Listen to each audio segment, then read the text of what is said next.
Hello everyone, I am the storyteller and I am here to help you today. I know you use this video to fall asleep, so before that, like the video and subscribe to the channel. Also, where are you from and what time are you watching? Now get comfortable and relax.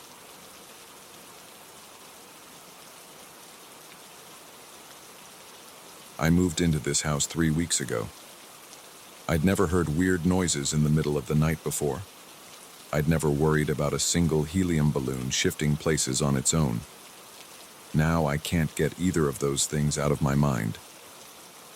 Every evening I catch myself looking up at the ceiling, waiting to hear that faint creak or scrape. I feel uneasy whenever I glance at the attic door in the hallway. And it all began because of a simple balloon. I'm 33 years old. My wife and I rented this old 2-story house because it had enough space and the rent was cheap. The building has a narrow driveway on the side, chipped paint on the front porch, and some old shingles on the roof that look like they've seen better days. Inside, the hardwood floors squeak in random spots and a few door frames are warped from age. There's also a small door in the hallway that leads to the attic. It's a pull-down ladder type. Until last week, I never felt curious about it. It's cramped, dusty, and I never had any reason to go up there.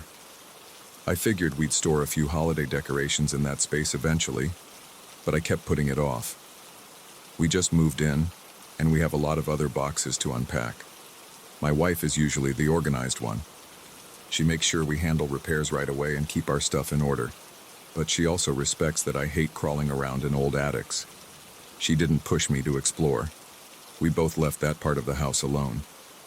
We set up our bedroom in the largest room downstairs because the master bedroom upstairs has a weird smell. It's not rotting or anything like that, just a stale odor that I can't quite place. It might be from old wallpaper glue or mildew. Whatever it is, we decided we liked the downstairs bedroom better, so we sleep there. We had a small celebratory dinner the weekend after we moved in. We invited my parents over to check out the place. My wife bought a small helium balloon that said "Congrats" on it. We tied it to the back of a chair in the dining room. It was just a fun little touch for the dinner. A few days later, after my parents had gone home and we'd cleaned up, I noticed that balloon was still floating near the ceiling. My wife joked about how helium balloons always seem to last longer than we expect. She ended up removing the ribbon and letting it drift around in the hallway. She thought it was funny to watch it bump against the ceiling whenever we walked by. That balloon became a sort of random decoration in the corridor. I'd see it near the bathroom door sometimes, then it would drift toward our bedroom door later. We don't have any ceiling fans in that area and the windows stay closed because the nights get chilly. But helium balloons move around, right? Even the slightest changes in air pressure can nudge them along. I didn't think much of it. Then came the first odd event. I woke up early on a Monday. I got ready for work, walked into the hallway, and noticed the balloon was missing. I checked around the living room and kitchen. Nothing. It wasn't in our bedroom or the downstairs closet. I shrugged and figured the balloon might have deflated somewhere, maybe got stuck under a table. I didn't have time to keep searching, so I left for work. That evening when I got home, I was in a rush to get dinner started. I didn't even remember the balloon until later. I was taking some stuff upstairs to put in the spare bedroom. When I got up there, I saw that attic door in the hallway. I paused. Something felt off, but I couldn't put my finger on it. Then, as I started walking away, I noticed something floating in the attic's small overhead opening. I had never opened that hatch, but I could see a faint shape of something round near the top of the pull-down stairs. I stood there, staring. My heart started beating a little faster. I've never been a superstitious person, but it made no sense for a helium balloon to find its way up there. I grabbed a flashlight from the spare bedroom, pulled the attic door down, and slowly climbed the foldable ladder. Sure enough, in the center of the dusty, dark space, that balloon was hovering. The attic smelled musty, like old cardboard. I saw a few spider webs in the corners. The wooden beams were uneven. I had to crouch to avoid hitting my head. The floor up there is just thin plywood laid over the joists. There was no wind, no open window. The balloon was still inflated, drifting in the center of the room. I looked around. The only source of light came from the small bulb I switched on near the entrance. There's no other exit, no open vents, nothing. I stood there for at least a minute, confused.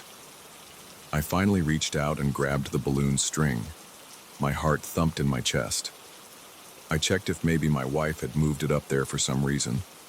It seemed like a bizarre joke, but I couldn't think of anything else. I gently brought the balloon back down into the hallway and called for my wife. She was in the kitchen, putting away groceries. I asked her if she had gone up to the attic. She gave me a blank stare and said no. She even asked me, why would I bother with that dusty place? I believed her. She's not a fan of the attic any more than I am. Plus, she was busy earlier, and I was at work. She said she'd been home the whole afternoon, but she insisted she never touched that balloon. I felt uneasy, but I tried to laugh it off. I said maybe a draft carried it upstairs, though in the back of my mind, I knew that made no sense. The attic door had been closed the entire time. We ended the night watching TV. I placed the balloon in the living room. I didn't want to deal with it anymore. I fell asleep that night without any strange noises. But around 3 in the morning, I woke up suddenly. I heard what sounded like soft footsteps above me. Just a few light thumps, followed by silence. Then maybe 20 seconds later, a few more.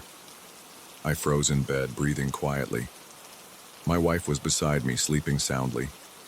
The footsteps, or whatever that noise was, lasted maybe a minute in total. Then it stopped. I felt my pulse racing. My throat went dry. I tried to convince myself it was just the house settling or maybe some old pipes, but it sounded exactly like someone walking back and forth. I didn't have the courage to go check that night. I just stayed in bed, eyes open, waiting to hear the noise again. It never came. In the morning, I felt tense. I told my wife about it. She said, "Houses like this make noises, especially when the temperature changes." She suggested we call the landlord if it continued. I agreed, but I still felt uneasy. My mind kept jumping back to the attic incident with the balloon. 2 days passed. I heard the same noise again on the second night around the same time, light footsteps above my head. I tried to be brave, but my heart pounded so hard that my hands shook. I got out of bed, stepped into the hallway, and looked up at the attic door. Everything was dark and quiet. My wife came out behind me, half awake, asking what I was doing. I told her I heard something. She listened for a few seconds, but we heard nothing else. She said I was too wound up about the balloon and told me to go back to bed. I decided to check the attic the next day. I wanted to look for a loose board, or maybe an animal. Sometimes raccoons or squirrels get inside old houses. It was around 8 p.m. when I felt ready to do it. My wife was in the living room, reading. I didn't want to drag her into the mess if I was just being paranoid. I grabbed a flashlight again, climbed up those squeaky steps, and stuck my head into the attic. The air felt thick and stale. The single bulb lit up the space just enough to see the floor. At first, everything looked the same as before. Some dust, a couple of discarded boxes from the previous tenants, a few dead bugs. Then I noticed something near one of the beams. I walked over carefully, stepping on the wooden planks. My stomach turned. The helium balloon was there again. This time, it wasn't just floating around. It was tied to an old piece of wire that was sticking out of the beam. I could see the balloon string looped around that rusty wire, as if someone had secured it there. There was just enough slack for the balloon to move a bit, but it was basically stuck in one spot. I stood there in disbelief. I felt a chill spread through my body. My breath became quick and shallow. My skin prickled with goosebumps. I looked back at the hatch opening. Nobody else was up there with me. My wife was downstairs, and we don't have any roommates. I wanted to say something. I wanted to call out, but I couldn't form words. My mind was racing. Who would tie a balloon to that wire? Why would anyone do that? I forced myself to approach it. I grabbed the string and tried to pull it loose, but it was knotted around the wire. Someone had deliberately twisted it around several times. I ended up yanking on the balloon until the string snapped. My hand was shaking. The balloon bobbed next to me, still fully inflated. I wanted to find some logical explanation.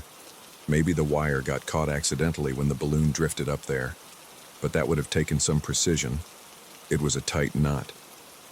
I left the attic as fast as I could without running. I didn't want to slip on the steps. Once I was back in the hallway, I shoved the attic door closed. My breathing was heavy, and my forehead was damp with sweat. My wife came out of the living room and saw the balloon in my hand. She asked, "Why do you have that again?" I stared at her, trying to figure out if she was playing a trick on me. She insisted she didn't move it. She said she hadn't even gone near the attic since we moved in. I believed her. She doesn't lie about stuff like that. We threw the balloon in the trash right then. I grabbed scissors, deflated it, and tossed it away. I wanted to be done with it. I wanted to forget about the entire weird situation. But later that night, the noises started again. I was lying in bed trying to sleep when I heard the same footsteps overhead. They were light, almost careful, moving back and forth. The sound continued for a couple of minutes. I got out of bed quietly and stood by the hallway, staring at the attic door again. My heart was beating so hard it felt like it might break through my chest. My palms were sweaty. Eventually, the footsteps stopped. I thought about opening the attic, but I couldn't. I just stood there in the dark, trying to control my breathing. My mind kept picturing someone up there, someone we didn't know, maybe living in the attic. That idea was too unsettling. I felt my knees shaking. I wanted to call the police, but what would I say? I think there's footsteps in my attic, but I have no proof. We've only been here a few weeks, and I didn't want to start some dramatic situation if it turned out to be a raccoon, or just the house settling. The next morning, I checked the attic in daylight. I moved a few boxes around, trying to see if there was any sign of an animal or a hidden entrance. I found nothing but dust and one old trunk with a broken lock. I opened it. It was empty, aside from some moth-eaten fabric and a small cardboard folder full of old receipts. No footprints, no droppings, no open vents or holes. No sign that anyone was staying in there. For the next few days, I kept quiet. I tried to act normal. I went to work, came home, had dinner. My wife and I talked about normal things, like groceries and errands. But at night, I became hyper-aware of every noise. The house has its usual creaks and pops when the plumbing activates or when the wood expands. But these footsteps are different. They come in a measured pattern, 2 or 3 steps. Pause, then 2 or 3 more. I once tried to record the sound with my phone. I woke up at around 3 in the morning and heard the steps. I grabbed my phone and hit record, but by the time I stepped into the hallway, the noise stopped again. My phone just captured my breathing and the distant hum of the refrigerator. We have a landlord, but he's not the most responsive person. He told us the house is old and that we should expect a few quirks. He said the attic doesn't have any official ventilation except the small vents near the roof, and those are supposedly screened off. He asked if we saw any evidence of rodents. I said no. Then he told me, "Well, if you find anything, let me know." That was the end of that conversation. Now, every evening, I check the attic door. It's always closed. Sometimes I stand there, shining my flashlight around the edges, looking for cracks or anything. Nothing. My wife says I'm letting it get to me. Maybe I am, but I can't shake the feeling that something's wrong up there. I tried to ignore it, but last night, I heard the footsteps again, clear as day. I even felt the vibration through the ceiling when I put my hand against the wall. There's another detail that bothers me. I'm sure I closed the trunk in the attic properly after I searched it. Yesterday, I went back up to see if anything had changed, and the trunk was open. The lid was raised all the way up. The receipts and the fabric inside looked disturbed, like someone had rifled through them. I'm not imagining that. I know what I saw. I keep wondering if there's a simple explanation. Maybe there's some mechanical piece in the roof that's vibrating or shifting. But that balloon incident keeps coming to mind. The balloon was moved to the attic twice and then tied to that wire. That's not the kind of thing a creaky pipe would do. The balloon is gone now, but I'm stuck with these footsteps in the open trunk. My wife thinks I'm overreacting, but she hasn't heard the steps as clearly as I have. She sleeps through most of the night. Whenever she does wake up, it goes quiet. I don't know who or what is moving around up there. I checked for hidden doors or panels, and I found nothing. There's no other way up to the attic except that hatch. I've started locking the attic hatch with a small padlock I installed. I drilled a latch into the frame just to feel safer. It might be overkill, but it gives me some peace of mind.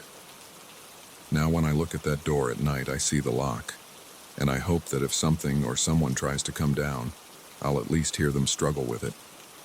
The footsteps haven't stopped, though. 2 nights ago, I heard them again. It's even more unsettling because if someone is up there, they shouldn't be able to leave.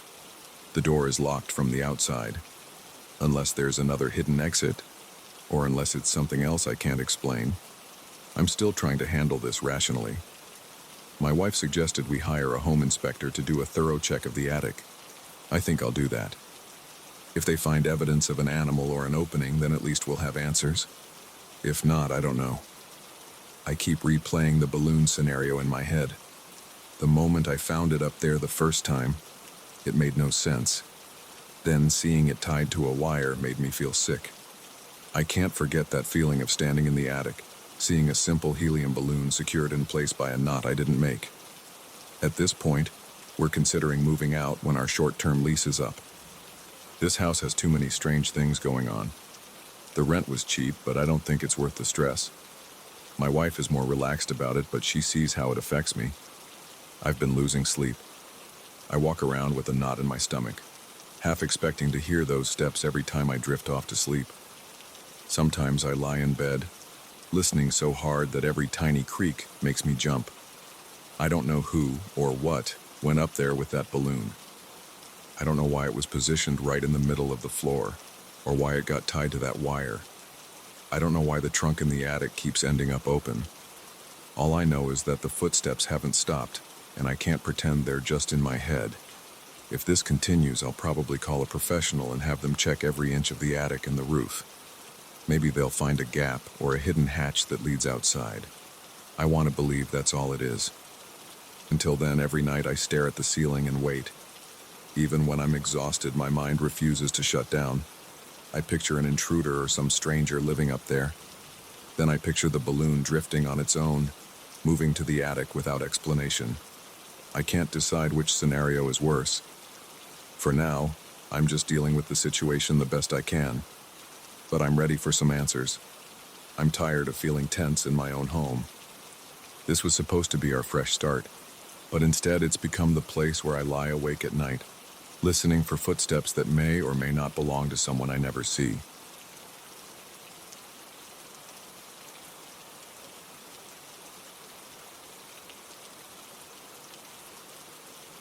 I got the call to handle my cousin's house about 2 weeks after he passed. My aunt handed me the keys and said, "Just make sure everything's sorted. We'll decide later what to sell." I agreed because I was the closest person he had around our hometown. I wasn't excited about the job, but nobody else wanted to do it. I told myself I'd just go in, clean, box things up, and stay focused on the task. At first, I thought it would be a simple chore. I had no idea how uneasy I would feel in that house. When I first opened the front door, I noticed the living room felt stale. I smelled dust and old furniture right away. The floors were laminate and the windows had thin curtains that didn't block much light. I walked to the kitchen and saw a small table, a few chairs, and some unwashed cups in the sink. My cousin lived alone, so I wasn't expecting a mess, but I still found random items scattered around. There was a layer of dust on the counter near the fridge. I grabbed a rag and wiped it off without thinking much about it. I spent that first day clearing out the living room and kitchen. I sorted through piles of mail, bills, and some notes he had left on the table. When it got close to sunset, I went to the bedroom where he used to sleep. The house was one story, but his room was tucked away at the back, right next to a door that opened to the backyard. It felt separate from the rest of the place. The moment I walked into his bedroom, I caught a whiff of a familiar scent. It was the cologne he always wore. I stopped and looked around for a source. His closet was empty because my family had already removed most of his clothes. There was an open drawer in the dresser, but there was nothing inside except some socks. I thought maybe the smell clung to the walls or the bedding. I shrugged it off and kept working. On my way out that night, I felt a strong urge to check the backyard door. It was locked, but the handle felt cold. I looked through the glass. The backyard was dark, with an old clothesline and a few potted plants that had dried up. I remember feeling a chill, even though the night wasn't that cold. I turned off the bedroom light and left. I went back a few days later with boxes and tape, determined to finish packing up the stuff in the living room and start on the bedroom. My plan was to get in, do my work, and be gone by mid-afternoon. By late morning, I had taped up a few boxes of his books, some old DVDs, and a set of photo albums. The bedroom, though, still bothered me. That same cologne smell came back every time I walked in, and it seemed to pop up out of nowhere. I'd enter the room, smell nothing at first, and then suddenly get a strong wave of it. It vanished just as fast as it arrived. Around noon, I was standing in the bedroom with a box in my arms, trying to figure out what else to collect. I heard a loud slam behind me. It made my shoulders tense up. I spun around and saw the backyard door shaking. The doorknob rattled for a second like someone was banging on it from outside. I put the box down and rushed over. I pressed my ear to the door. I didn't hear anything except my own breathing. I flung the door open. Nothing but the same empty yard. The clothesline stood there. No wind, no movement. I was on edge after that. I tried to keep busy in the house to calm my nerves. I convinced myself it must have been a draft or something with the hinges. But the windows were closed, and I hadn't felt any breeze all day. Still, I tried to ignore it and moved on. I sealed another box and brought it to the living room. Then I did a second sweep of the kitchen to look for anything worth keeping. While sorting old pans and plates, I kept glancing toward the bedroom door, half expecting it to slam or something else to happen. When evening came, I locked up and went home. That night, I slept restlessly. At about 3 a.m, I had a short, vivid dream. My cousin was standing in the bedroom next to the open closet. He looked at me and said, "Take care in there, watch yourself." I jolted awake, heart pounding. My shirt was damp from sweat. I realized my breathing was shallow and I felt my stomach tighten. I tried to shake it off, telling myself it was just stress from dealing with his belongings. I laid awake for at least an hour, though, replaying his words in my head. The next day, I arrived at the house with the dream fresh in my mind. I tried to act normal, but I felt an anxious twist in my gut the entire time. I walked in and immediately checked the bedroom doorknob. It was fine. I flicked on the light. Nothing unusual. The cologne smell wasn't there at first. I started boxing up some old papers from his desk. Most were receipts or letters. At one point, I found a stack of greeting cards he never opened. I set those aside. About an hour later, I stood by the closet. I pulled the door open and spotted a few coats hanging, things the family must have missed. I reached in to grab them and I froze. The cologne scent hit me hard. It was so strong it made my eyes water. I dropped the coats on the floor and stepped back. I felt a cold sweat break out on my forehead. I wondered if there was a bottle of the stuff hidden in the closet. I checked the top shelf, the floor, behind the coats. Nothing. I picked up the coats, quickly shoved them into a box and taped it shut. My hands were shaking and my throat felt tight. I wanted to leave right then, but I still had more to pack. I made a deal with myself. Finish this room, then go. I glanced at the backyard door. I kept expecting it to shake or slam again. I walked over and tested the knob. It was solid. No movement. I stared through the glass. The backyard was silent. When I finally finished boxing up the clothes and random items, I stacked the boxes in the living room.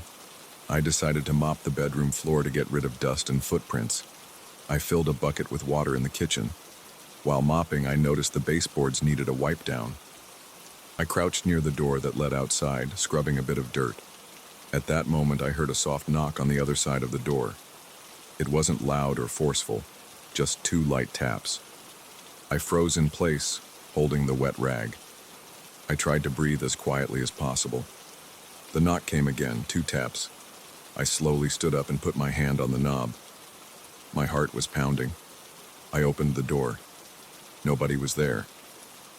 I stepped outside onto the small cement step. The yard looked empty. I felt the air on my face, which was hot from adrenaline. I turned around, locked the door again, and walked out of the bedroom. I decided that was enough for one day. That night, I couldn't rest. My legs felt cramped, and I paced my living room for a while, thinking about the knocks, the door slamming, and the cologne. I kept picturing my cousin standing in that dim room, telling me to be careful.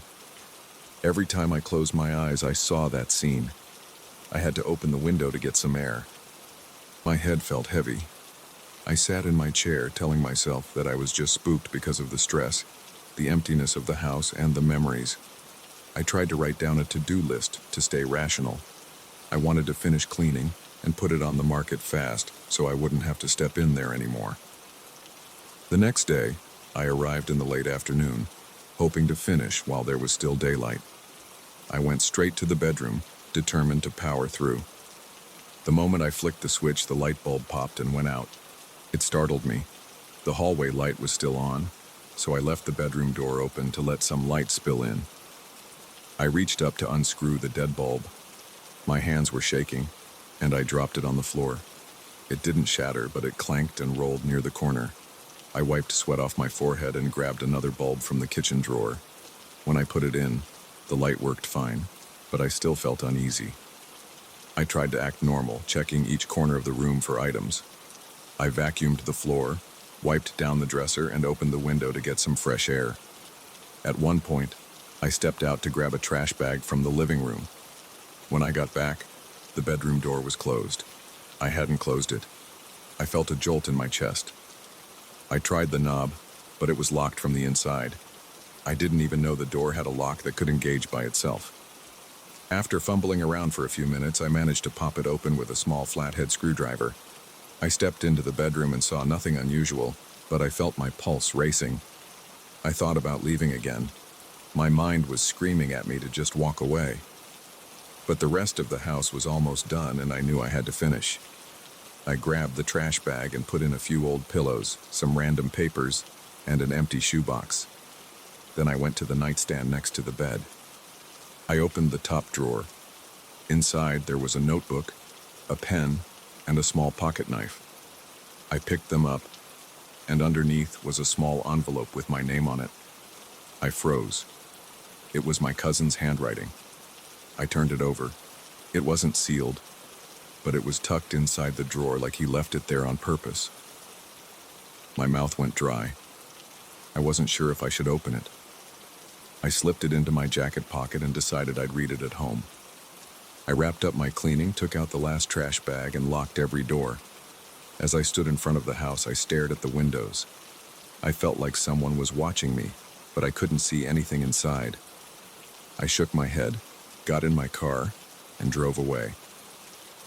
On the way home, I kept touching the envelope in my pocket. I stopped for a soda at a gas station, hoping to calm down. The clerk asked if I was okay. I guess I looked shaken. I mumbled something about being tired. When I got home, I sat at my table and pulled out the envelope. Inside was a short note. It said, "If you're reading this, you're probably helping out like you always do. Thanks for looking after my things. Be careful in the house. I've been feeling strange vibes there lately. I don't know what it is, but watch yourself." That was it. No signature, no explanation. I leaned back in my chair, hands trembling. I felt tears welling up, but I forced myself to breathe slowly. My cousin had felt something was off in that place even before he passed. That explained his warning in my dream. Over the next week, I pushed through the rest of the cleanup. I tried not to linger in the bedroom. Every time I smelled the cologne or heard a creak, I forced myself to stay calm. I kept the windows open, hoping to chase away whatever was causing that thick atmosphere. Nothing else slammed or locked unexpectedly, but I still felt on edge. Finally, on my last day, I walked through each room, double-checking the closets and drawers. I labeled the boxes for storage or donation. The bedroom was the last place I checked. I went in, and it felt cooler than the rest of the house. I looked at the door to the backyard. I noticed it was unlocked, which was strange because I was sure I locked it before. I reached out, turned the lock, and pulled the door open one last time. The yard was empty and quiet. No movement, no sound. I closed it, locked it again, and stepped back. That's when I caught one final wave of that cologne smell. It was faint but unmistakable. My stomach twisted and I felt a prickle on the back of my neck. I said out loud, "I'm done here. I'll be careful." Then I left. I haven't been back since. My family is putting the house on the market. I told them I'd give them the keys and let the realtor show it. I can't explain everything that happened. I only know that I felt my cousin's presence in that bedroom, or maybe something tied to him. Every time I smelled that cologne, it felt like a warning or a reminder. I'm just glad I got through it. I hope whoever ends up in that house feels at ease, but I doubt I'll ever step foot in that bedroom again. I still think about the door slamming, the rattling handle, and the nights I dreamed of my cousin telling me to watch myself. I don't want any more surprises. If there's something else in that place, I'll let it stay there. I'm done.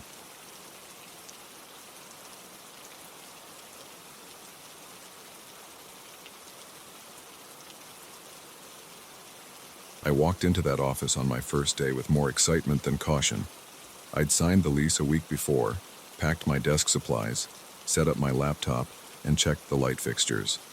Everything seemed normal. The space had a slight odor of old paint, but I didn't think twice about it. My plan was simple: build my own accounting business, handle local clients, and stay focused on my goals. I didn't care about the history of the place. I only wanted to create a stable environment for my work. The day I got the keys, I noticed a large built-in closet with an old wooden door and a tarnished lock. I glanced at it, opened and closed it once, and then moved on. It felt like an unremarkable detail. I had no idea it would become the center of my concerns. I'm a straightforward guy. I handle numbers. I rely on logic. So when small things started happening, I chalked them up to my own stress. A few days in, I walked into the office on a Tuesday morning and saw that the closet door was cracked open. I remembered closing it before I left, but it wasn't a big deal. I figured I had forgotten. I pushed it shut and locked it out of habit, even though I had no reason to lock it. Then I sat down at my desk, powered up my laptop, and started checking emails.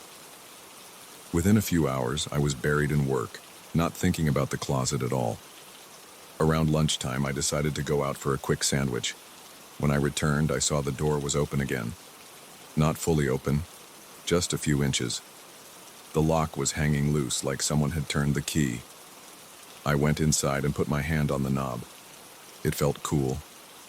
The wood around it had small cracks, as if someone had forced it multiple times over the years. I stared at the old lock, but I couldn't see anything unusual. There was no scratch or sign of forced entry. I closed it gently and decided to ignore it. For the rest of that day, I worked without any distractions. When I left in the evening, I double-checked the door. It was shut. I even jiggled the handle a bit. It stayed locked, so I shrugged it off and headed home. 2 days later, I arrived and found the closet locked. That by itself wasn't strange, except I knew I hadn't locked it when I left. I usually only turn the key when I feel extra cautious. I tried to open it, but it wouldn't budge. I took out the key from my drawer and unlocked it. I saw my folders and spare boxes right where I left them. I didn't see anything missing. I dismissed the whole thing, but over time, folders started disappearing. At first, I thought I was just misplacing them. I'd look for a file labeled Client A 2022, and it wouldn't be on the shelf. Then the next day, it would turn up in the same spot I had checked. This repeated a few times with different files. I remember one Wednesday afternoon, I needed an important folder for a phone call with a new client. I rummaged through the closet and couldn't find it. I felt a rush of annoyance. I pulled out every single folder, stacking them on the floor, flipping through them. I checked behind the boxes, under the folders, and even inside an old binder. Nothing. I had to tell the client I'd call back. Then, the next morning, I reached for a random folder and saw the missing one neatly placed on top of the pile. I stared at it, feeling a jolt of confusion. I hadn't touched that closet since I searched it. The folder was just there, like it had never gone anywhere. I started feeling a little on edge. I wasn't outright scared, but I was uneasy. I knew I wasn't that disorganized. I spent my life being meticulous with files, but I had no proof of anything unusual, just my own memory. So I decided to keep it to myself. One day, though, I saw the door open slowly right in front of me. I was at my desk, entering data into a spreadsheet, and I heard a subtle creak. At first, I thought it was the office door, or maybe a loose window. But then I noticed movement in my peripheral vision. I stopped typing and turned my head. The closet door was moving, just a couple of inches, but definitely moving. It gave a soft, drawn-out squeak. I felt a tightness in my chest, and I held my breath for a second. I stared at that door. It was open a few inches, enough for me to see the darkness inside. I didn't see anything behind it. No person, no draft, nothing. My heart pounded in my ears. I got up slowly and walked over. I gripped the handle and pushed it shut. I felt an odd chill along my arms. The door didn't feel loose. It had some resistance. There wasn't a gap or anything that would make it swing on its own. I tried to replicate the movement. I opened it halfway, let go, and it stayed in place. I opened it just a crack, let go, and it stayed shut. I couldn't reproduce that slow swing that I had just witnessed. After that, I felt uneasy anytime I was alone in the office. Every small noise made me flinch. Sometimes I heard faint tapping sounds, like something shifting inside the closet. I started imagining that maybe there was some old ventilation shaft or a loose board behind the closet. But I never found any real sign of that. The building was old, so I expected it to have creaks and groans, but this felt too deliberate. I decided to set up my phone and record. I placed it on my desk and angled the camera at the closet. I let it roll while I worked. I didn't see anything during the first session, which lasted about an hour. I watched the footage and only heard the faint hum of my computer's fan. No movement, no door opening. Over the next few days, I tried again. I left my phone running while I stepped out for coffee. I came back to find the closet door slightly open, but when I checked the recording, it showed nothing. It was crazy. The door was in the frame the entire time, and there was absolutely no sign of it moving. The only sounds on the recording were passing footsteps in the hallway outside and the low hum of traffic on the street. Yet in person, the door was definitely not in the same position as before. I started to doubt my own perception. Maybe I was forgetting to close it. Maybe I was looking at it from an angle and confusing myself. But the missing folders made that explanation hard to swallow. I tried to approach it rationally. I tested the lock, the hinges, the entire structure. Everything seemed solid, albeit old. There was a bit of rust on the hinges, and the lock was a classic style with a big key. I asked the building manager if he had a spare key or something. He told me he only had the key for the main door and no access to my closet. I believed him because he seemed genuine, and there was no reason for him to lie. One evening, I stayed late to finish up some quarterly reports. It was around 8 p.m. The office was quiet and the hallway lights were dim. I could hear the elevator at the end of the corridor, but nobody seemed to be on this floor. I stood up to stretch and noticed the closet door again. It looked shut, but I felt an urge to check inside. I walked over, turned the knob, and pulled the door open. The interior smelled like dusty wood. My boxes of documents and a few binders were stacked on the bottom shelf. I stepped closer and felt the weight of the still air. I touched the back panel. It was solid, maybe a little damp. I didn't see any cracks or holes. I knocked lightly on the back. It made a dull thud.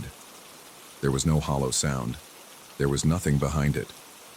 I left my phone recording on a chair facing the closet while I stood there with the door open. I called out, "Is anyone here?" I felt silly, but I wanted to see if something would happen. Nothing did. There was no shift, no sound, just my own breathing. My throat felt dry and I realized I was tense. I closed the door slowly and watched it. It stayed shut. I locked it and jiggled the handle. It held firm. I walked back to the phone and stopped recording. Once again, I got nothing. Just the sound of my own voice echoing slightly in the empty room. About a week later, the incidents continued. Folders disappeared and reappeared. The door was sometimes open when I walked in, or it was locked when I knew I hadn't locked it. I started checking local hardware stores for small security cameras. I figured a dedicated camera might be more reliable than my phone. I bought a cheap motion-activated camera and set it up on a small tripod near my desk. I aimed it right at the closet, making sure the entire door was in frame. Then I went about my business. I told myself I would review the footage at the end of the day. The first day I tried the camera, nothing triggered it. I found the door locked in the morning and locked when I left. The second day, the closet door was slightly open when I arrived. I reviewed the footage, and it showed no movement. The motion sensor never turned on. It was like the door never budged. I felt frustrated, but I also felt an increased sense of dread. Something was happening that I couldn't see. There was no alarm, no forced entry, just this weird cycle of open, closed, and missing documents. I started thinking about the people who might have rented this office before me. I asked the property manager if he knew. He said a few accountants and maybe a small law firm had used it in the past. He said he didn't keep detailed records, just old paperwork for the building. Nobody had complained about anything unusual to his knowledge. I asked some neighbors on the same floor, but they just shrugged or joked that the building was ancient.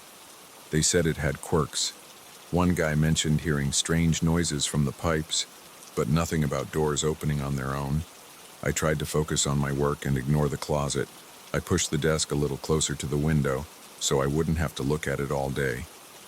Sometimes I heard a faint squeak, and my stomach would tighten, but I tried to stay calm. I told myself it was just an old building settling. Still, when I opened the door and found a file missing, I felt my patience slip. I'd curse under my breath. My pulse would quicken. Then, hours later, the file would be back. One night, I decided to confront it directly. I stayed after hours again, locked the main door, and placed the camera on a tripod facing the closet. I sat in my chair with a clear view of the door. I turned on a bright lamp so everything was illuminated. I opened the closet door wide and said out loud that I wanted answers. I sounded ridiculous, but I was fed up. The closet stood open, revealing stacks of files and an empty space for my office supplies. The air felt still. I sat there for half an hour, not moving much, just watching. I felt sweat form on my forehead. My eyes started to water from staring, but the door never moved. Finally, I stood up and walked to the door. I looked inside. I ran my hands along the interior edges. I tapped the back panel a few times. Then I felt a sudden chill on the left side, near the hinges. It was like cold air hitting my fingers. I jerked my hand back. My heart raced. I held my hand there again, and I didn't feel the cold anymore. It was gone. I shut the door, locked it, and walked back to my desk. I was shaky. I had no idea how to explain any of this. I stopped the recording. Later, I checked the footage, and all it showed was me exploring the closet and then returning to my desk. No movement. No door opening on its own. Nothing. At this point, I live with it. The door still opens or locks by itself sometimes. Folders still vanish and return after a day or two. I keep my most important files on my computer now, and I only store less critical items in that closet. I sometimes hear faint knocks or clicks, but I do my best to tune them out. I tell myself I'm just tired, or the building is old, or my memory is playing tricks on me. But deep down, I know it's more than that. I haven't told many people.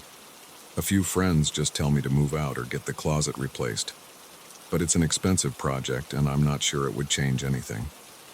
Part of me wants to investigate more, but another part of me wants to ignore it. I can't prove anything's off, and I have no evidence of a break-in or any crime, so I stay here and work. Each day, I step into the office, check the closet door, and see if it's open or locked. Sometimes I find everything as I left it. Other times, a folder will be in the wrong spot or the door will be open a crack. Every time it happens, I feel my heart thump, and I get a small rush of adrenaline. Then I push it aside, do my job, and move on. I wonder who used this room before me and whether they experienced the same things. I wonder if they ever tried to record it or if they just accepted it. I wish I had more details, but the property manager doesn't have records from decades ago. It's just an old building with an old closet. For now, I keep my phone in my pocket ready to record when I hear a noise. But the moment I press record, everything goes quiet. The door sits still, and nothing moves. When I stop recording, the door might click open again. I have no explanation. I just go to work each day feeling my muscles tense up when I pass that closet.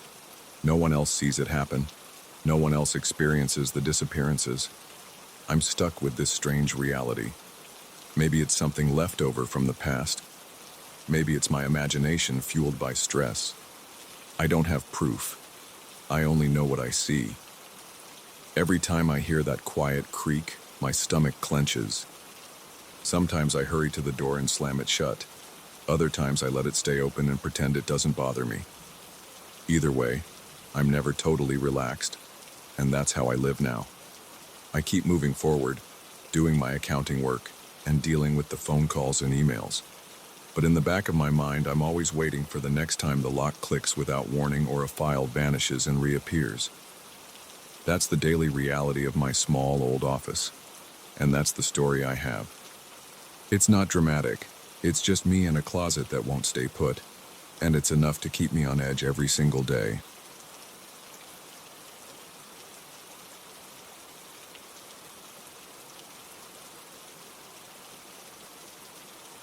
I'm not the kind of guy who scares easily, but these last few weeks have tested my nerves in ways I've never experienced. I've been working as a night security guard in a small residential complex for a few years. Most of my nights are uneventful. I do my rounds, check the parking lot, monitor the cameras, and make sure everything is locked up. Sometimes I see stray cats searching for food near the trash bins, or I spot a raccoon. But for a while now, there's been something else out there, and it's not a raccoon. I usually arrive around 10 p.m. I park my old sedan in the visitors section, walk straight to the guard station near the front gate, and greet whoever's ending the previous shift. We exchange a few words about any new memos from the condo management or updates about broken lights in the hallways. Then I take over. My job involves keeping an eye on the security monitors inside the station, but I also do rounds in person, walking around the perimeter and through the parking lot. The place has around 25 apartments split across a few buildings. The parking lot sits in the middle. There's a gate that only residents can open with their remotes, and there's a big perimeter wall covered with those little broken glass shards at the top. It's not the fanciest place, but it's safe enough for most people. Everything was normal until about 3 weeks ago. I started noticing this figure standing in one of the darker corners of the parking area. We have a section of the lot that's dimmer because the overhead light there is weak. It's right beside the concrete wall, where a couple of cars park and almost never move. There's a big patch of cracked asphalt, and at night, there's just a small puddle that never fully dries. That corner stays damp and it smells a bit like mold. One night, while doing my usual patrol, I saw a figure wearing a hooded sweatshirt. It stood facing the line of cars. I stopped in my tracks and stared. The figure didn't move. I felt my pulse increase. I remember focusing on the shape of the hood and the slight outline of the shoulders under the moonlight. I tried to call out, "Hey, who's there?" But I got no response. I stepped closer, shining my flashlight. The light beam shook in my hand, but I don't know if it was from nerves or just me breathing heavily. As soon as I got close enough to see that corner clearly, there was no one. I turned the flashlight in every direction, checked behind the parked cars, looked around for footprints, anything. The spot was empty. There was a chilly breeze brushing across my arms. That was the first time I experienced something that odd in this job. I went straight to the station and reviewed the footage. The cameras in this place aren't top of the line. They're old with grainy resolution. But I saw a black shape there for a few seconds, motionless, right where I'd seen it in person. Then it was gone. The odd part is that it didn't move away like a person. It just disappeared from the frame. The next night, I kept an eye on the monitors more often. Every hour or so, I did a walk around. 2 nights passed. Nothing happened. Then on the 4th night after that incident, I was doing my 2 a.m. round. It was quiet, just the usual background hum of electricity and the faint sound of a TV from one of the top apartments. I heard a small rustling sound near the wall. I whipped around and aimed my flashlight. The hooded figure stood in that same spot. It was so dark in that area that I couldn't make out facial details, not even the shape of the chin or the nose. Just that hoodie and the stance. My breath caught in my throat. I managed to say, "Hey, do you live here?" My voice sounded shaky. I got no reply again. This time, I stepped closer right away. I took maybe 5 strong steps toward the corner. My shoes made a scraping noise on the asphalt. The figure remained there. I took one more step and it was gone. I didn't even see it move. It was like turning off a light switch. One moment it was there, the next it wasn't. I jerked my flashlight around, shining it under the nearby vehicles. My heart was thumping hard. I took my radio out and considered calling the local police, but then I thought about how strange it would sound. I saw a hooded figure vanish. That wouldn't go over well. I decided not to call them. I finished my patrol, but the rest of the shift I kept glancing at the monitors. A few nights later, I asked a few residents if they'd seen anything unusual. Most said no. One older guy in Building B told me he thought he saw a hooded man near his car around midnight. He assumed it was a thief, but he didn't want to confront him alone. He never reported it to us. He just waited until morning to check if his car was okay. It was fine. Nothing was stolen. No signs of a break-in. But he was sure he saw that man in a hoodie roaming around. That gave me chills. I started to wonder if we had a burglar or someone scoping out the vehicles, but it still felt off. Thieves usually move around. They don't just stand in one spot for so long, and how would he keep vanishing like that? The nights after that, I became more stressed. My body felt tense before I even started my shift. Around midnight, my gut would tighten. My jaws felt stiff because I was clenching my teeth without even noticing. When I walked through the parking lot, every little noise made me jump. Even the flicker of a street lamp across the road felt suspicious. I tried to stay calm by reminding myself I had a flashlight, a radio, and the option to call the cops if needed. But the tension made my rounds feel longer and heavier. About a week into this strange routine, I saw the figure again on the camera feed at around 1:30 a.m. I was in the guard station looking at the monitors. I'd left them on a split-screen view so I could watch multiple angles of the parking lot at once. That corner camera flickered a bit. Sometimes it does that because of a loose wire. In that flicker, I noticed a dark shape.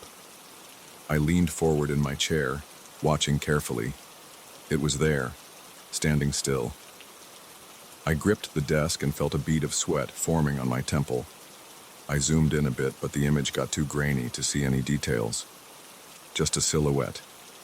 I watched for a full minute or two. The shape didn't move. Then I saw the camera glitch, and when it cleared, the shape was gone. Right then, I grabbed my flashlight and headed out the door. My heart was pounding. I walked quickly to that corner, shining the light around. The sound of my footsteps echoed off the nearby walls. The air felt slightly cold. I sniffed the air, but only smelled the usual damp pavement and a faint hint of car exhaust. I checked between each parked vehicle, under them, behind them. There was no one. That entire corner was empty, except for the usual puddle. I crouched down and looked at the puddle's surface. It only showed my reflection in the dim glow from the overhead light. No footprints or anything unusual. I stood there for another minute, listening for footsteps. Nothing. Every day that passed, I felt more uneasy. I started sleeping poorly during the daytime. I'd close my curtains and lie in bed, but my mind would run in circles. I pictured that hooded shape lurking around and wondered if it was actually human or something else. I got up, splashed water on my face, drank some coffee, tried to calm down. But by the time my next shift started, I was on edge again. It turned into a cycle of tense nights and fitful days. I brought it up with the condo manager. He's a short guy, balding, always wearing a collared shirt tucked into his slacks.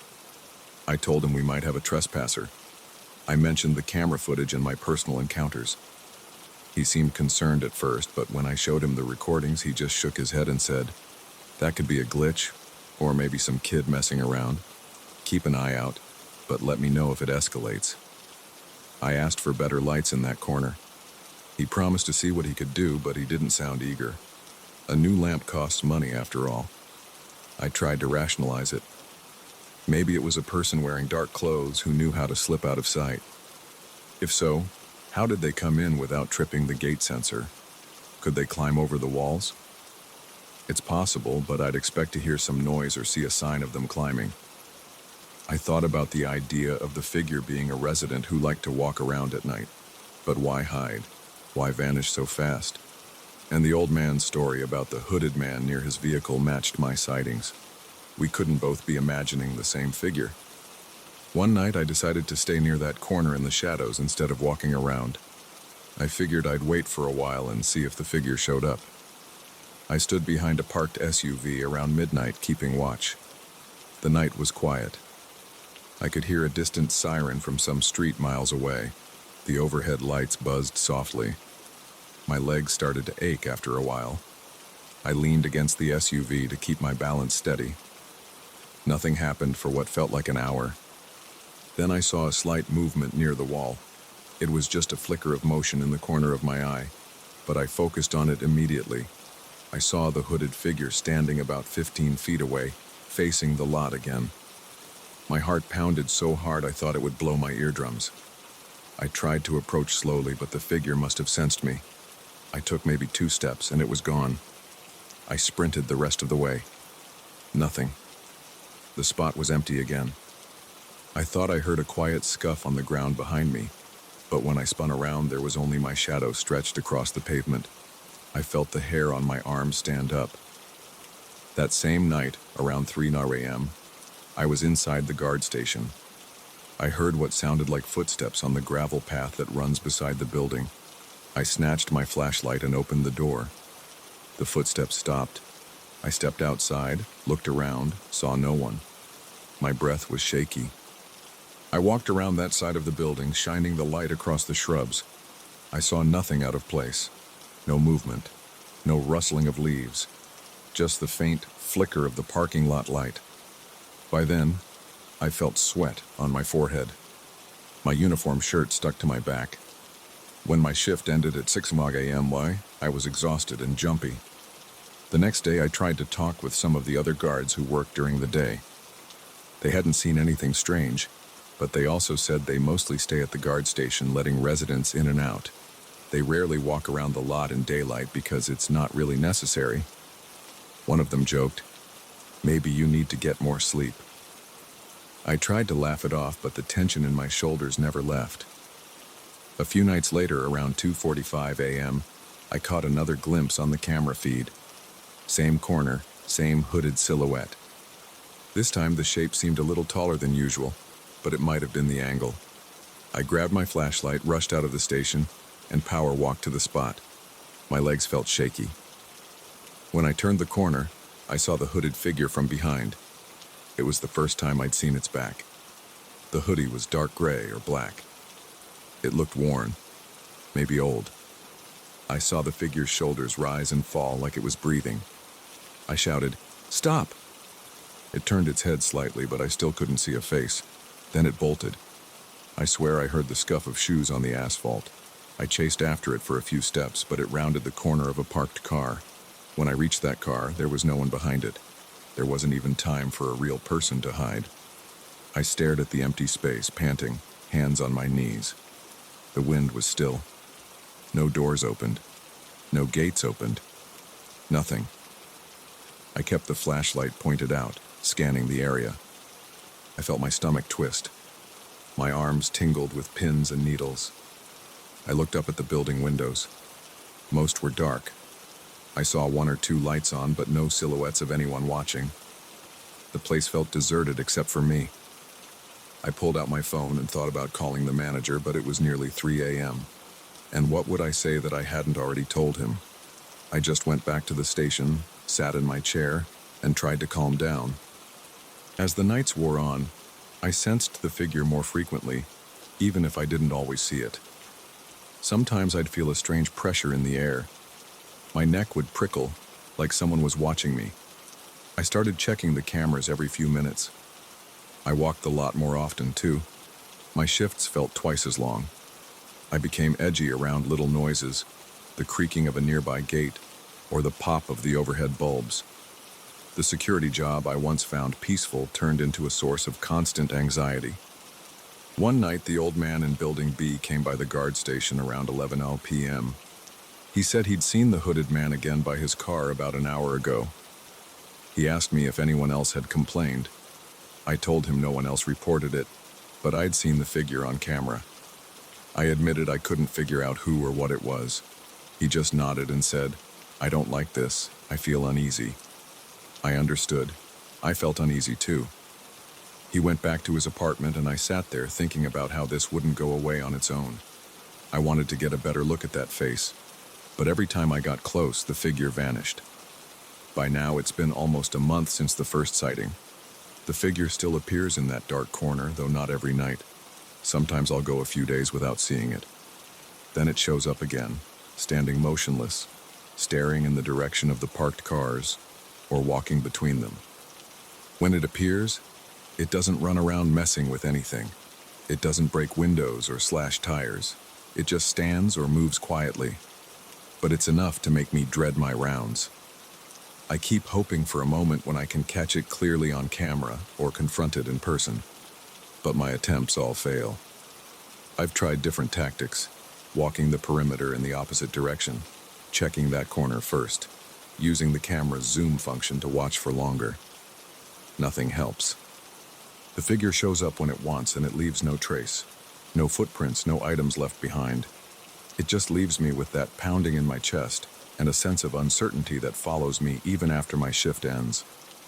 I've reached a point where I'm expecting something to happen next. Maybe it's a trickster or a person with some weird intention. Maybe it's something beyond my understanding. But I know that every time I step into that parking lot at night, my eyes go straight to that corner.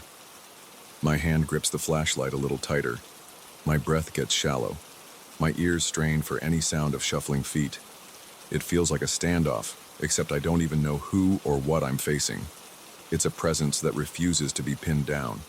I don't involve the police because I have no solid evidence of a crime. The manager isn't too eager to bring them in either. The best I can do is keep watch. The older resident from Building B is nervous, but no one else has come forward with more than passing remarks. Some people laugh it off, calling it a phantom thief. But I'm not laughing. Each night, I wonder if I'll finally see the figure up close, see its face, or get some explanation. The tension sits in my stomach like a heavy stone, and every shift feels like I'm walking on a thin line between calm and panic. It's almost morning now. I'm finishing another shift, and I saw that hooded shape about an hour ago on the monitor. Same corner, same vanishing act. My nerves are shot. My hands are still shaking a bit. I've got about 15 more minutes before the day guard arrives. When I get home, I'll try to sleep, but I'll probably lie in bed staring at the ceiling. Tomorrow night, I'll come back here again, and I'll patrol the lot. I'll check the cameras. I'll keep my flashlight ready. And I'll wait for that hooded figure to appear again, half hoping this time I'll find some kind of answer. So far, all I have are questions, and each new sighting just adds to the pile.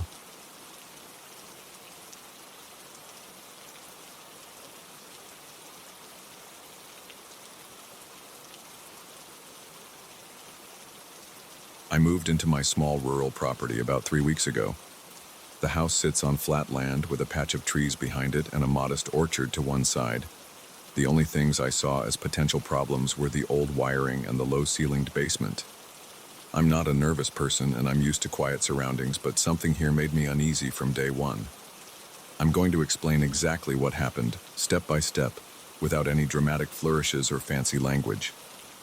I just want to share the facts as I experience them. The day I got the keys, I parked my pickup near the front porch and hauled in a few boxes. The place was mostly furnished because the previous owner left a lot of his old stuff behind. He told me he was downsizing and didn't want to bother with the furniture. I walked from room to room, checking light switches and windows. The house felt ordinary, maybe a bit dusty. At that point, nothing seemed strange. When I opened the door to the basement, though, I noticed it smelled damp and stale, like old earth. The steps were wood, and they creaked under my weight. I'm about 6 feet tall, so the overhead clearance was low. I had to duck to avoid hitting my head on the floor joists above.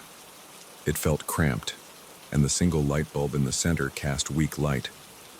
I stood in one spot, glanced around, and noticed some wooden racks. The previous owner said he used them for storing homemade wine.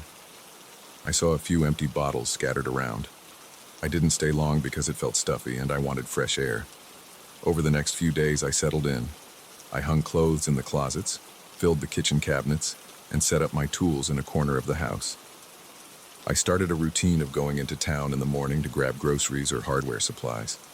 In the afternoons, I'd return and work on small repairs. By the end of the first week, I had replaced a few broken shingles on the roof and cleaned out the gutters. Everything was normal until the second weekend. I wanted to organize that basement. The racks were cluttered with old cans, bottles, and some rusted tools. I walked down there around noon, turned on the dim light, and began sorting items. That was the first time I felt something off. I was kneeling, putting empty bottles into a crate. I heard what sounded like a slow exhale behind me. It was faint, but it was definitely a breath. My own breathing was steady because I was just moving at a regular pace, not exerting myself. This was different.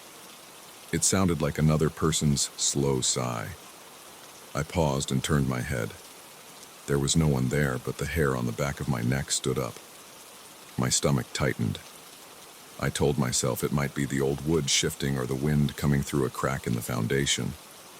I got back to work, but I kept checking behind me every few minutes. I didn't hear it again that day. I slept fine that night, but I woke up a bit earlier than usual the next morning. The house was quiet. I walked around with my coffee cup, checking the rooms.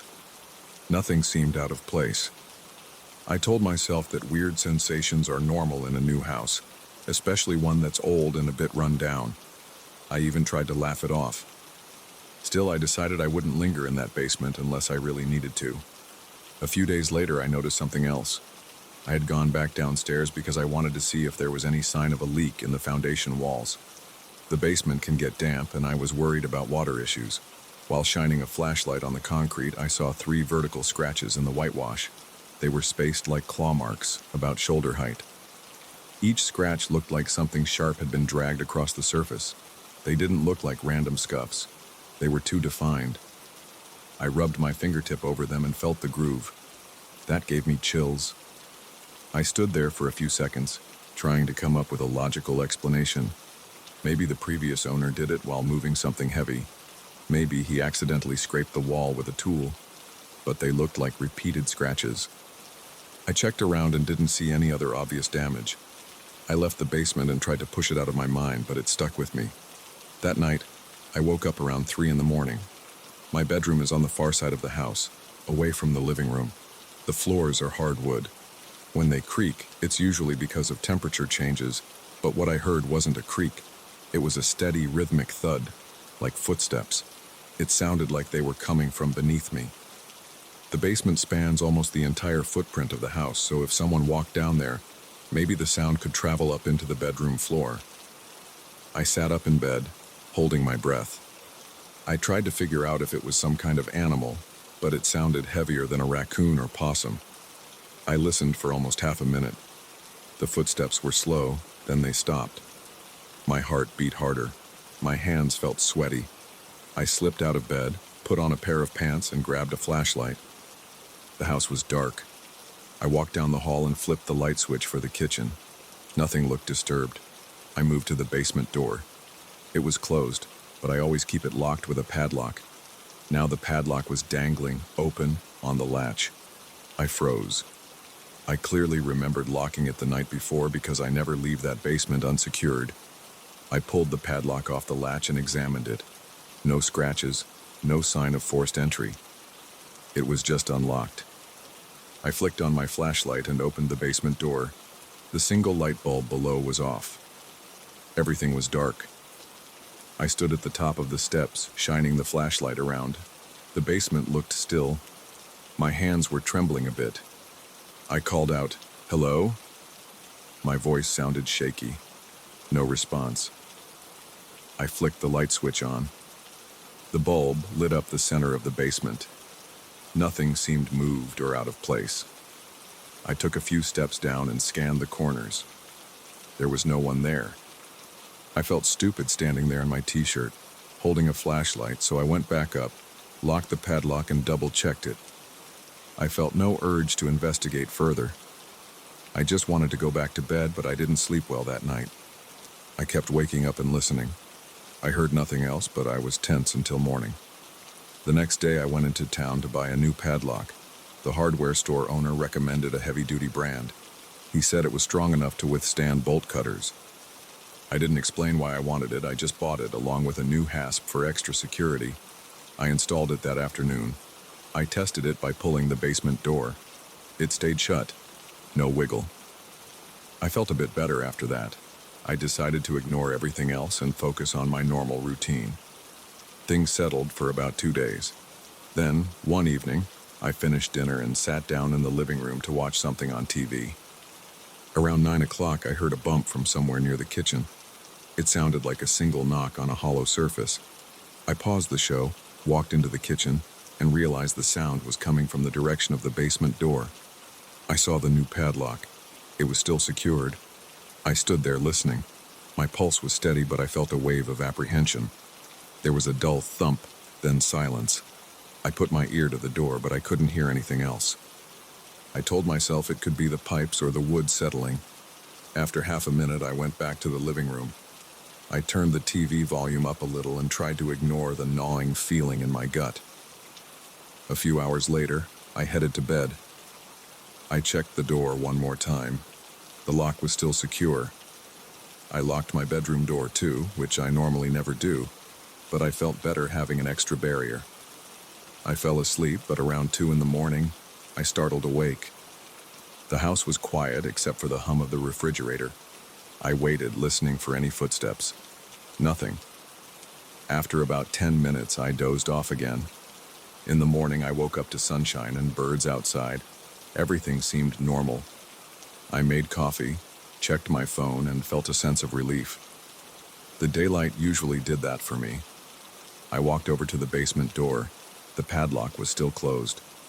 I decided to check the basement, though, just to be sure.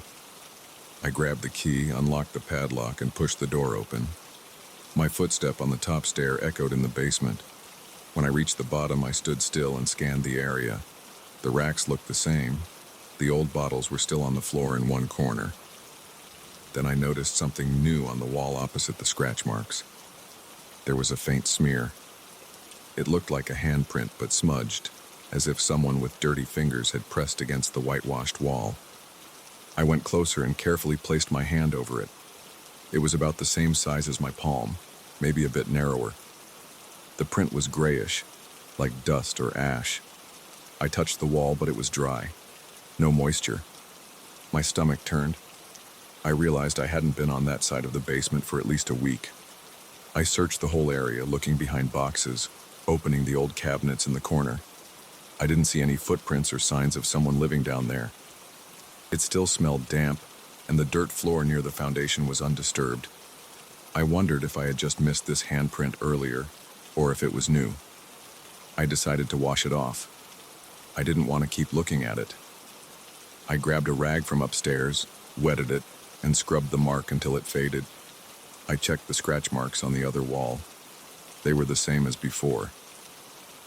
I left the basement, locked it again, and sat down in my kitchen with a second cup of coffee. I felt unsettled. My hands were shaking a bit. I started thinking about calling someone for help, maybe a neighbor or a friend, but I didn't have many contacts out here yet. I also didn't want to be that guy who freaks out over nothing. Days passed with fewer incidents. I tried to keep busy. I mowed the grass, trimmed some branches, and even painted one of the rooms upstairs. But every so often, especially at night, I caught myself listening. I'd turn off the TV or close my laptop and just sit, expecting to hear something. Sometimes there was nothing, and sometimes there was a faint creak or thud that I couldn't place. Then, a little over a week ago, I decided I should clean the basement thoroughly. I didn't want lingering junk or possible rodent nests. I pulled out my shop vacuum, some heavy-duty trash bags, and a work light.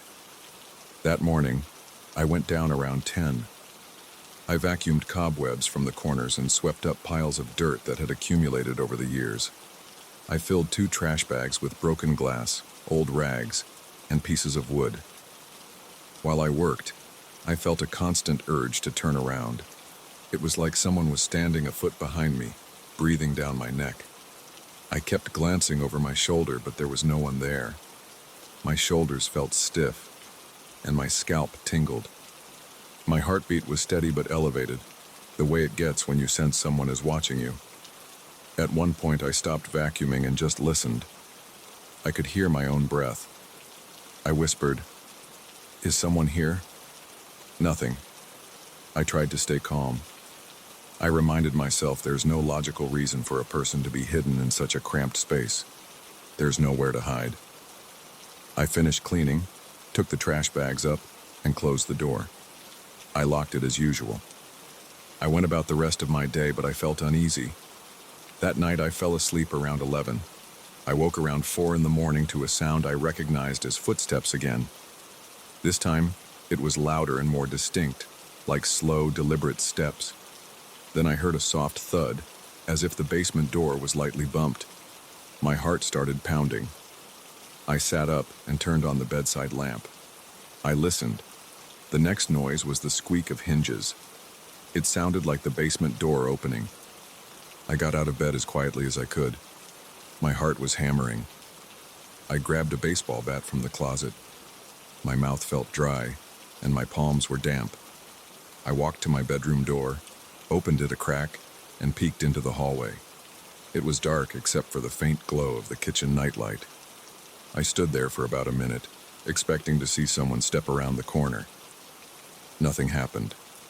I moved slowly down the hall. I reached the kitchen. The basement door was slightly ajar.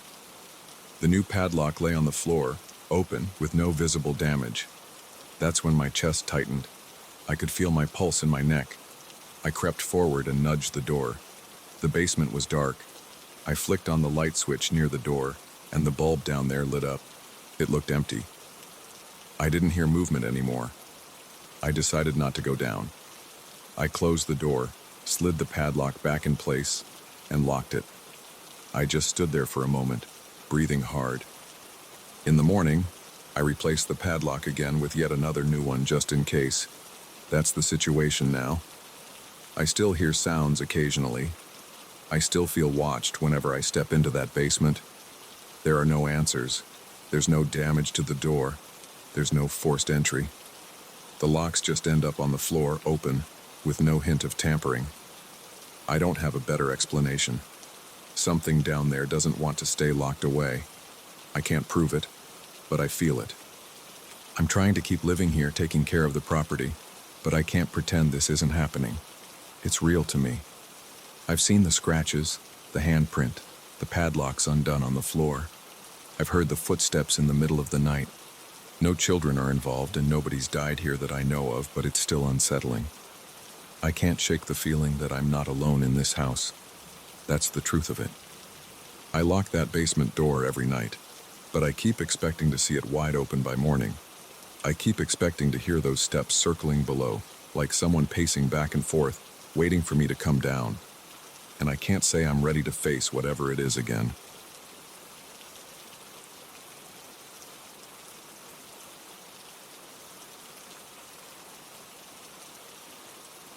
I've been driving trucks for over 10 years, and there's one place that still makes me tense.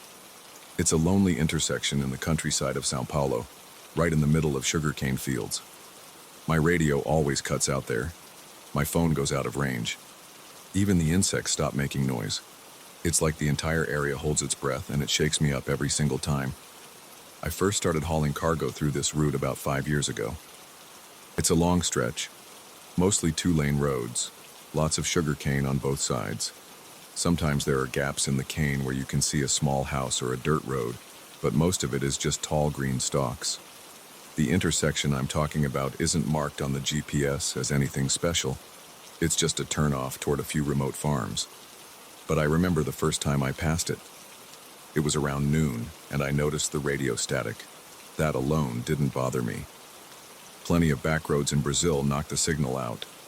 Then my phone signal died. Again, not a huge surprise.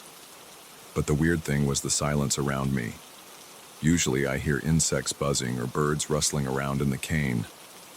That day, it felt like I'd gone deaf. My ears felt plugged. I turned off my engine for a moment to see if I could hear anything outside. Nothing. Then, after I drove on, the usual sounds came back. At first, I chalked it up to normal reception issues. I drove that route a few more times, noticed the same pattern, and never saw anything out of the ordinary until about a year after I started that job. That night, I had a delivery up north and needed to pass by that intersection. It was close to 2 in the morning when I got there.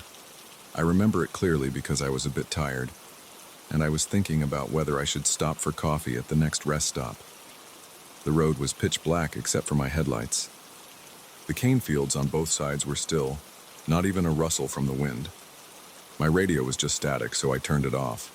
My phone was on the seat next to me, showing no service. Everything felt heavy.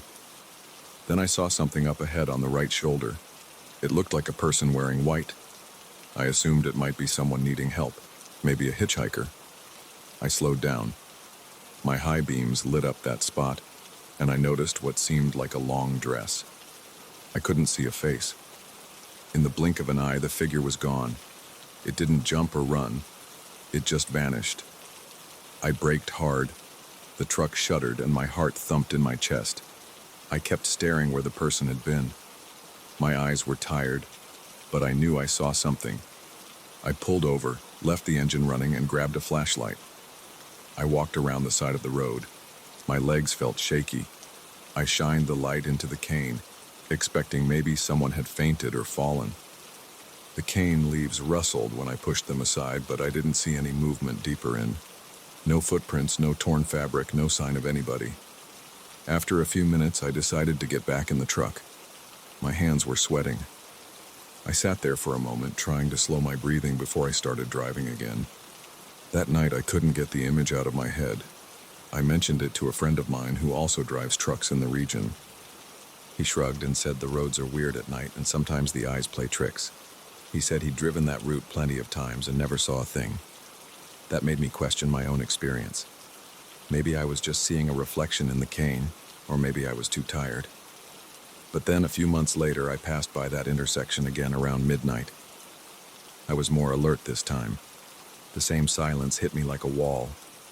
Even my AC vent felt too loud in that moment. I kept my eyes peeled for anything on the shoulder. Right when I came up to that turn, I thought I saw movement to my left. It was so quick that I almost doubted it, but it looked like white cloth fluttering at the edge of my headlights. I clenched the wheel. I got that same jolt in my chest. The figure didn't show up in full, so I kept driving, but I felt a prickling along my neck. My skin was clammy, and my pulse pounded in my ears. I didn't stop this time. I was too scared to find out if someone was actually standing there. I didn't like it, but I convinced myself I had a schedule to keep. After that, I tried to avoid that road at night. For a while, I changed my schedule so I'd pass the intersection during the day. I told a few buddies about my experience, but nobody else reported seeing a person in white. They did mention the signal drops and the silence, but they said it was just normal for that stretch. Maybe it is, but the figure I saw didn't feel normal at all. I want to be clear. I'm not someone who buys into stories about ghosts or whatever. My job is straightforward. Pick up cargo, drive to the destination, deliver, and repeat. I handle breakdowns, weird roads, and occasionally suspicious folks near rest stops. That's part of the job, but that intersection rattled me in a way I can't ignore. There was one night, about 6 months ago, that really got under my skin. I was hauling a load of produce and I got delayed. I knew I'd hit that intersection around 3 in the morning. It was raining lightly, not enough to wash out the road, but enough to make visibility a challenge. My wipers were going, and every few seconds, the passing headlights of an oncoming car would blind me a bit. The radio was just hissing, so I turned it off. My phone showed no bars once again. When I got near the intersection, I had this heavy feeling in my chest. My eyes darted from side to side. The cane looked taller than usual. Everything felt closed in. The rain tapped on the windshield, and my hands gripped the steering wheel so tight they hurt. As I approached, I saw a pale shape on the side of the road again. It was just barely visible between the raindrops and the darkness. I started to slow down. My heart hammered. My mouth went dry. At that moment, I heard a low, quiet moan. It cut through the engine noise. I swear it sounded like someone in pain or someone calling out, but I couldn't make out any words. I braked, trying to see if there was an injured person. I opened my window a crack. The sound was gone. Rain dripped onto my arm, and I shivered. I pulled over, hazard lights on, and grabbed my flashlight. The cane swayed in the drizzle. I heard water hitting leaves. I stepped off the shoulder, scanning the ground. No footprints, no broken branches, nothing. Then I heard a soft rustling behind me. I spun around, shining the flashlight. My beam landed on rows of cane plants. They moved with the wind, but I felt a knot in my stomach. My arms tingled. I didn't see any figure, but I felt watched. I rushed back to my cab and locked the door. I sat there for a minute, my heart beating fast.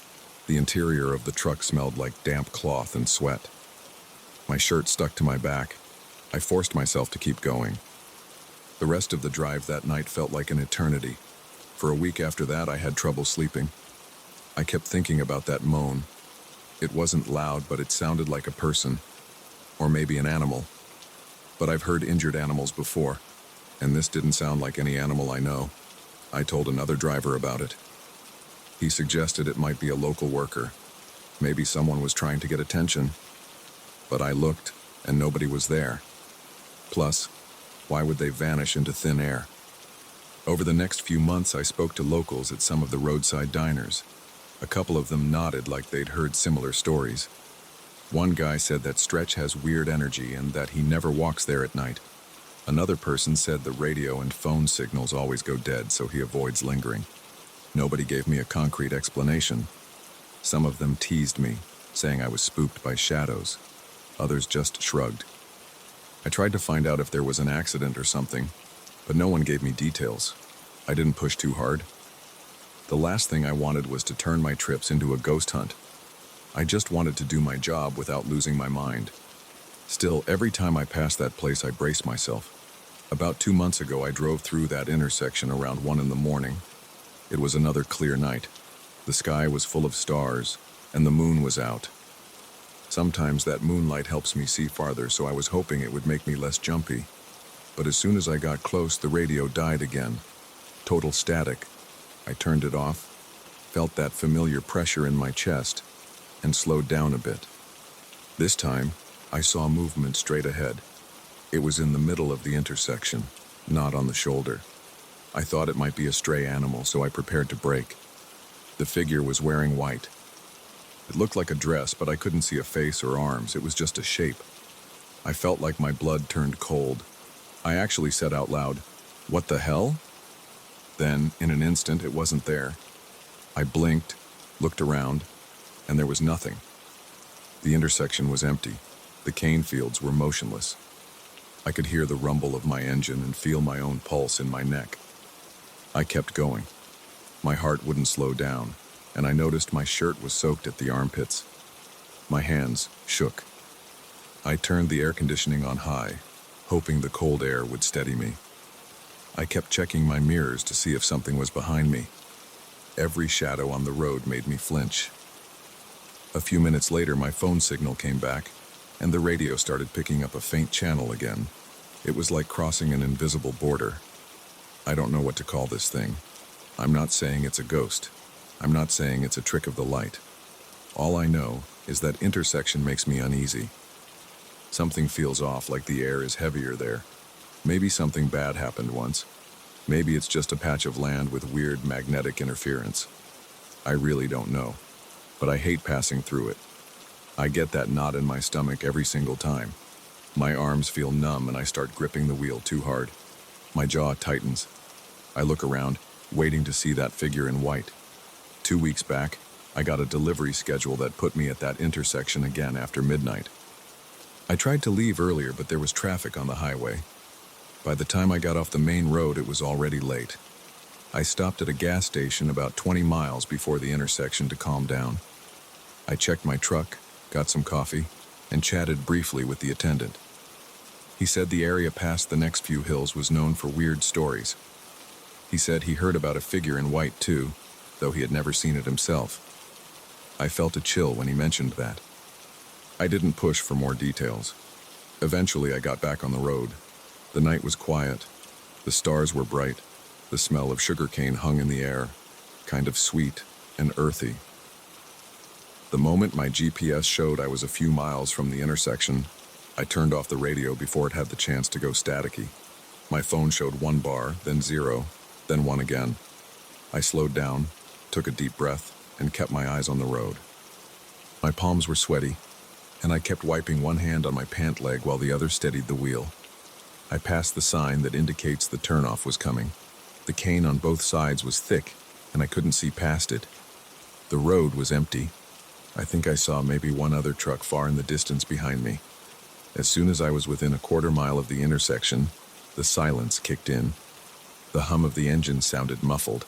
I cracked the window and listened. No insects, no wind, no nothing. I came to the intersection. My headlights swept over the area. The asphalt looked normal. The shoulder was clear. I almost thought maybe this time I'd pass without seeing anything. But then, in my peripheral vision, I saw a shape moving slowly. I turned my head and there it was, just on the edge of the cane on my left. It looked like a dress again, long, white, and still. My hands started shaking. I hit the brakes. My seatbelt dug into my chest. The figure seemed to shift back into the cane. I strained my eyes, trying to catch any detail. I wanted to see a person's face, or at least confirm it was a person. There was no noise. The leaves weren't even rustling. I felt sweat trickle down my forehead. I could smell my own fear, that sharp, salty odor on my skin. I waited a few seconds, then decided I wasn't going to step out. I was too afraid to check again. I pressed the accelerator and moved on. My heart raced. My breathing was loud. After about a minute, the normal sounds of the night returned. I switched the radio on, and it crackled back to life. My phone buzzed with a notification. I had service again. I felt a flood of relief. My arms were tense, but I tried to shake them out and keep driving. I must have checked my mirrors every 10 seconds for the next few miles. I don't pass that intersection every day, but it's part of my job. I never know what I'm going to see. Sometimes it's just silence and nothing appears. Other times I catch a glimpse of white and it sets my nerves on edge for days. I wonder if there's some unfinished business in that spot, or if it's all in my head. I just know I can't deny what I've seen. Whenever I hit that stretch, I brace myself for the weird silence, the lack of radio signal, and maybe that figure standing on the side of the road. I'm still driving. I can't quit my job because of a strange intersection, but it weighs on me. Every time I see the headlights reflecting on that turn, my stomach tightens. I don't talk about it much anymore. I just keep my eyes forward and try to get through. And that's how it's been for years now. I do my haul, pass that spot, and hope I don't see anyone in white that night. If I do, I keep driving because I'm not getting out again. I have no explanation, but I know what I felt, and it still rattles me, even after all this time.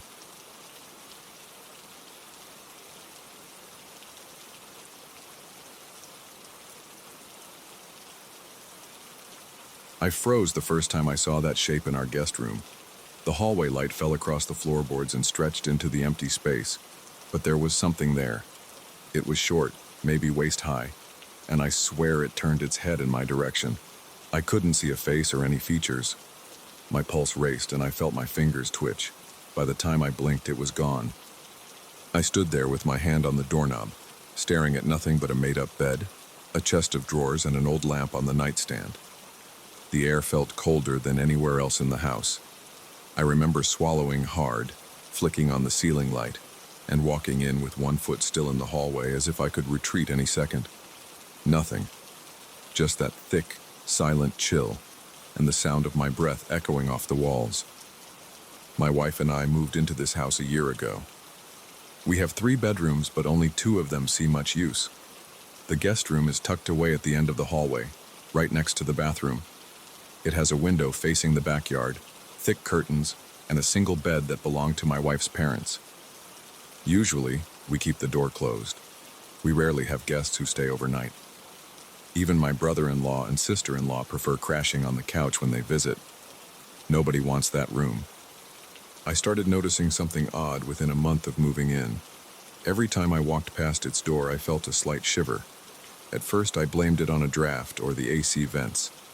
But we had the vents checked, and nothing was wrong. I also checked the insulation. Everything was in order. Still, the temperature in that room always felt off. After a few weeks, I began to realize it wasn't just me. My wife got uneasy too. She told me she'd sometimes hear faint rustling coming from inside when she was cleaning the hallway, like sheets shifting or the floor creaking. She'd open the door, step inside, and stand there waiting. Nothing else would happen. It was always quiet after that. She said it gave her goosebumps. I acted like it was no big deal. I didn't want her to stress over it.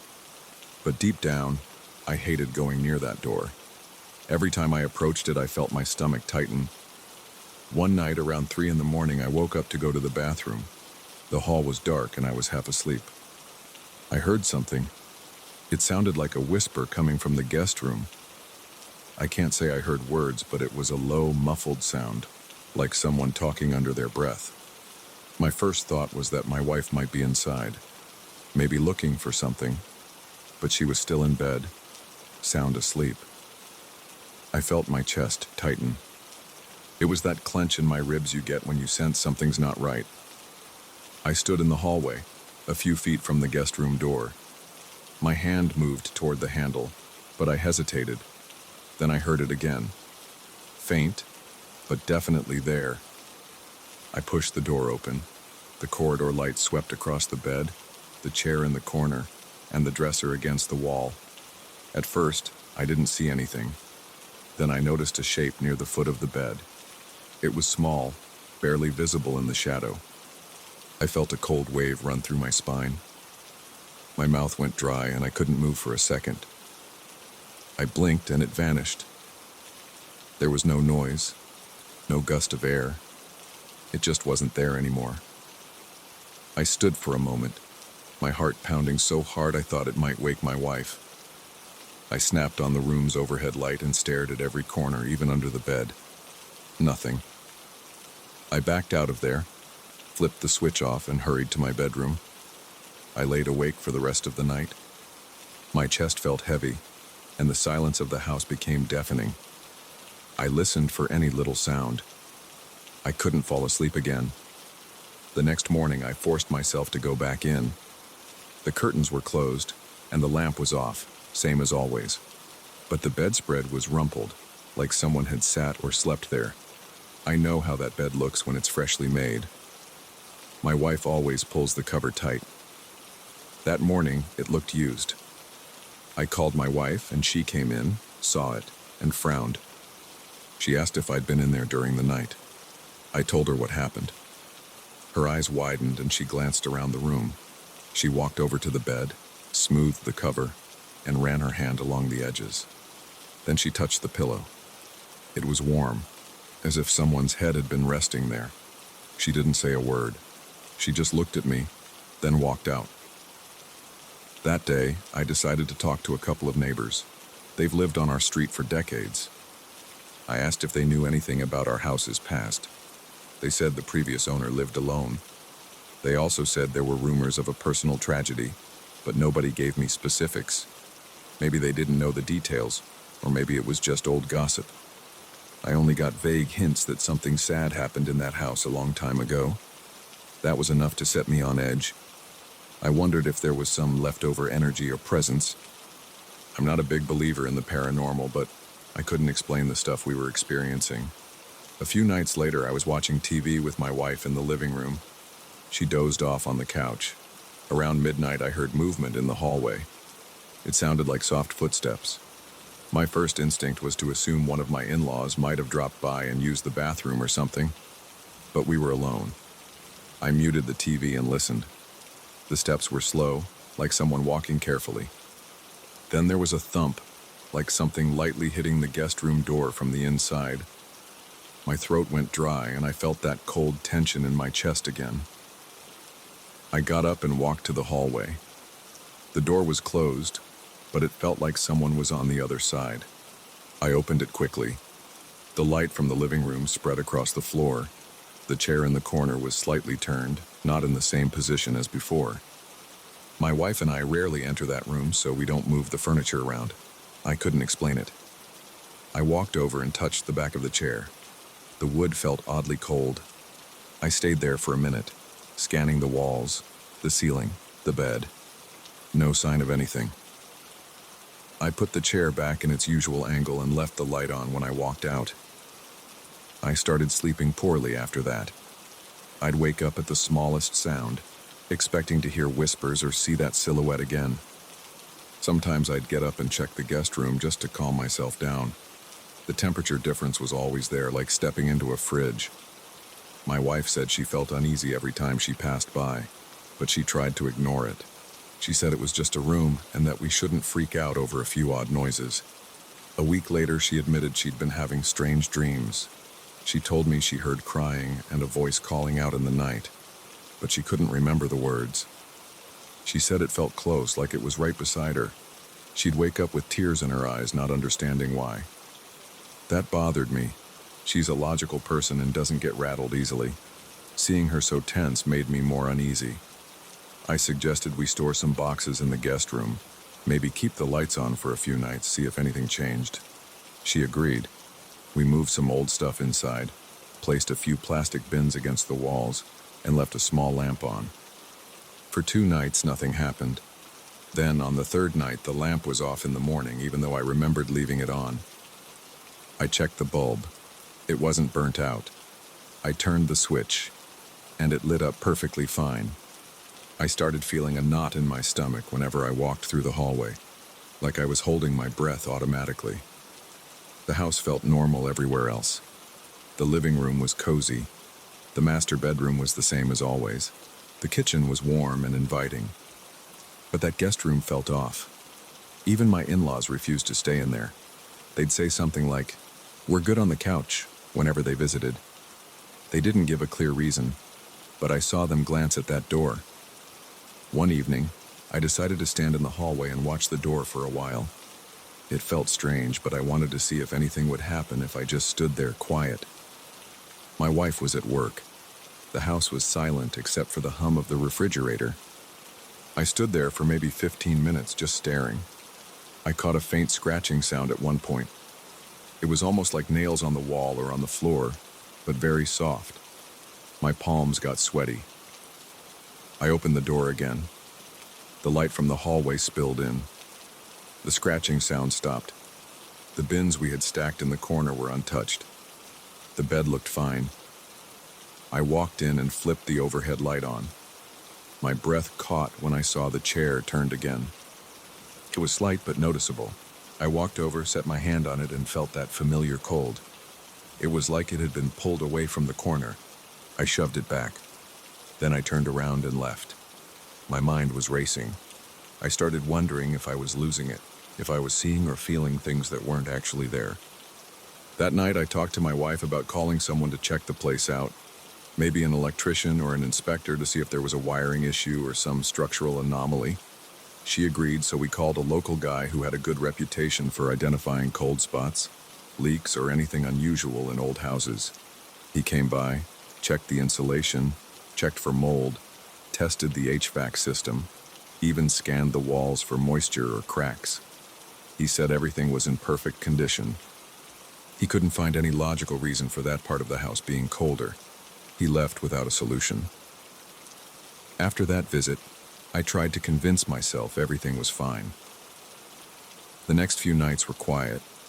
I managed to sleep better. Then, maybe a week later, around 1 in the morning, I woke up with that tingling feeling again. It was like my body knew something was off. I listened for a second. The house was still. My wife was asleep next to me, breathing softly. I got up and walked into the hallway, not even sure why. That's when I heard it. A faint whisper. It almost sounded like it came from right behind the guest room door. My pulse started racing. I felt my hands sweat. I reached for the knob and turned it slowly. The door creaked open and the hallway light poured across the floor. I saw nothing but the bed, the dresser, and the same old lamp on the nightstand. I stepped in. The whispering stopped. I could see my breath in the air like it was the middle of winter, even though it wasn't cold anywhere else in the house. My eyes flicked to the corner, to the chair, to the walls.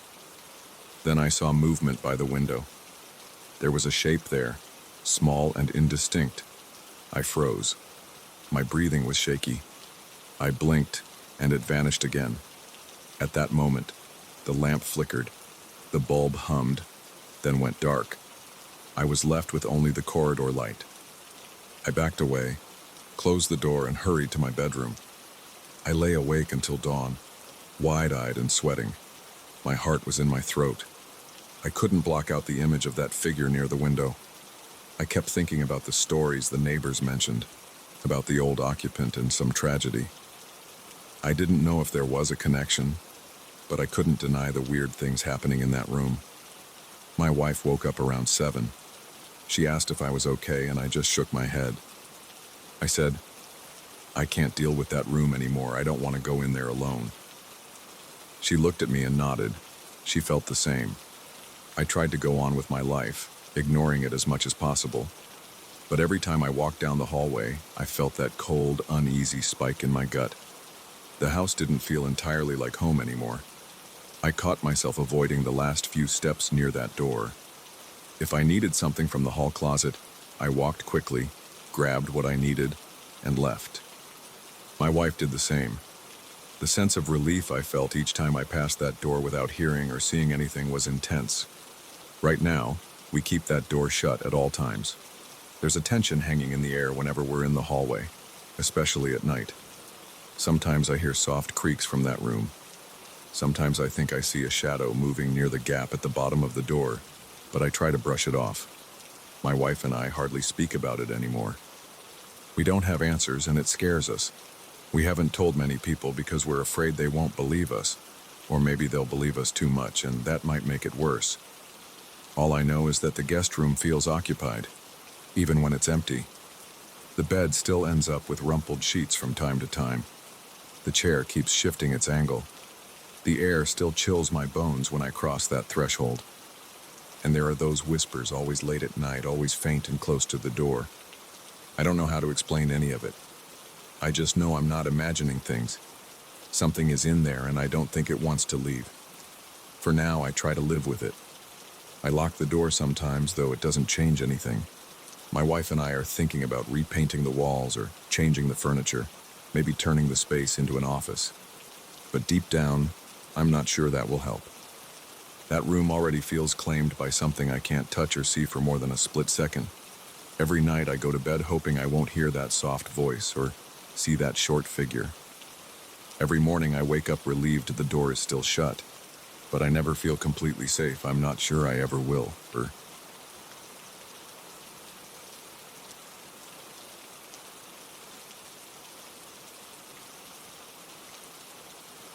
I saw the footprints for the first time on a Wednesday night. I had been living in the house by myself for a week. I wasn't expecting anything strange. I thought it would be quiet, maybe a bit lonely, but I wanted that. I needed the isolation to finish my work project. My friends and I usually only use the house in the summer. During the winter, the place felt deserted. The local shops closed early, and I rarely heard voices or cars at night. It was just me, the wind, and the ocean. I had gone to bed around midnight. I was exhausted from a day of trying to meet a deadline. I woke up at about 3 in the morning, feeling thirsty. I got up, walked down the hall, and headed to the kitchen for a glass of water. The house felt cold. The floor creaked. I noticed a damp smell like salt water. I assumed I had left a window open somewhere. There was a sliding glass door in the back that led straight to the sandy path toward the water. I checked it. It was locked. On my way back through the kitchen, I saw wet footprints on the tiles. They started near the door and ended halfway across the kitchen floor. I stopped and stared. My first thought was that maybe I had spilled something, but these were clear footprints, shaped like bare feet, leading from the door toward the center of the floor. They disappeared around the corner that leads to the living room. I followed them slowly. The footprints grew faint, and then they vanished completely by the time I reached the edge of the living room carpet. There was no puddle, no trail, nothing else. It was just those prints on the tile. I felt a knot in my stomach. I walked back to the door, checking every possible place someone could hide. I looked behind the couch. I checked closets. I opened the back door again and scanned the yard, though it was dark. The moonlight gave me just enough vision to see the empty sand. No one was there. I shut the door and locked it. I wiped up the footprints with paper towels. I told myself it had to be some weird moisture problem or a small leak. I tried to be logical. Maybe the wind blew some water in through the tiny gap under the door, but I knew that didn't make sense. Water doesn't form perfect footprints by accident. I went back to bed, but I couldn't sleep. Every small noise in the house made me jump. My pulse pounded in my ears. I got up every half hour to check if there were new footprints. There weren't any more that night. The next day, I tried to ignore what happened. I focused on my work. I spent most of the morning at the small table in the living room, typing and reading. I looked at the back door every now and then. I didn't see anything unusual outside. Around noon, I took a break. I went out for a short walk on the beach. The wind stung my face. The sky was gray. The sand felt cold under my shoes. I saw a few seagulls. I didn't see any people. I liked the emptiness in the daytime because it gave me some peace. But I remembered those footprints. I tried not to think about it too much. That night, the same thing happened. I had gone to bed around 11, hoping to catch up on sleep. I woke up again close to 3 in the morning. This time, I heard a noise. It sounded like a soft thumping on the back door. It wasn't a single knock, but more like a series of dull hits. My heart raced. I stayed in bed for a few seconds, deciding what to do. Then I got up, grabbed the flashlight I kept on the nightstand, and moved slowly down the hall. My feet were cold against the wooden floor. When I reached the kitchen, I stood still and listened. The noise repeated. 3 slow knocks. The door rattled slightly, like someone was pressing on it. I flipped on the kitchen light. I felt my stomach tighten. I couldn't see anyone through the glass. I wondered if it was the wind or some loose branch hitting the door. The knocks came again, softer this time. I took a deep breath, grabbed the doorknob, and pulled the door open. No one stood there. I looked at the sand outside. I shined the flashlight around. No footprints. No sign of any person or animal. The wind pushed in a chilly gust. I smelled the salty air. I felt my breathing get heavier. I shut the door and locked it again. My hand trembled. Then I heard something in the hallway behind me, like something was dragging across the floor. The sound was low and heavy, like wet cloth sliding over the wood. I swung around and aimed my flashlight at the dark hall. The overhead light flickered. I tried the light switch a few times, but it kept blinking. I stepped forward and felt a chill run from my neck to my wrists. I moved the flashlight beam up and down the corridor. Nothing. I walked toward the living room. My shoes squeaked on the floor. I smelled something thick and salty like seaweed. It felt overwhelming, like opening a bag of rotting algae. I checked the living room. Everything was in its place. The overhead light kept flickering, but I managed to turn on a small lamp near the couch. I saw no movement. I listened for more sounds. It was silent, except for my own pulse and the hum of the refrigerator in the kitchen. I spent the rest of the night with all the lights on. I turned on the TV for background noise. I dozed off around sunrise. I slept on the couch because I didn't want to go back down that dark hallway. The next morning, I woke up with a stiff neck. I checked the floors again. I didn't see new footprints, but my nose still picked up that faint smell of seawater, even though the windows were all closed and the doors locked. I decided to step outside to see if there was any sign of someone hanging around. The beach was empty. I walked around the side of the house looking for footprints in the sand or signs of forced entry. There was nothing. It looked like the typical off-season scene: boarded-up houses, a few scattered pieces of driftwood, gulls circling overhead. I tried to call one of my friends who co-owned the house. I wanted to ask if he ever heard weird noises or saw footprints. He didn't pick up. I left a message telling him things felt strange here, and I asked if anything ever happened like this before. I checked my phone repeatedly throughout the day, but he didn't call back. That evening, I considered leaving. I had enough clothes to last a few more days, but I didn't feel comfortable. My work was going okay, but I couldn't focus at night with the fear that someone or something might be inside the house with me. I decided to give it one more night.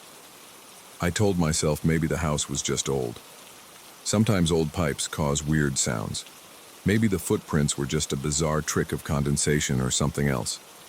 I knew that wasn't logical, but I tried to calm myself. I ate a simple dinner, a microwave meal, and a glass of water. I tried to stay awake as long as I could. I left every light on. I watched random shows on TV. Around midnight, I started to nod off.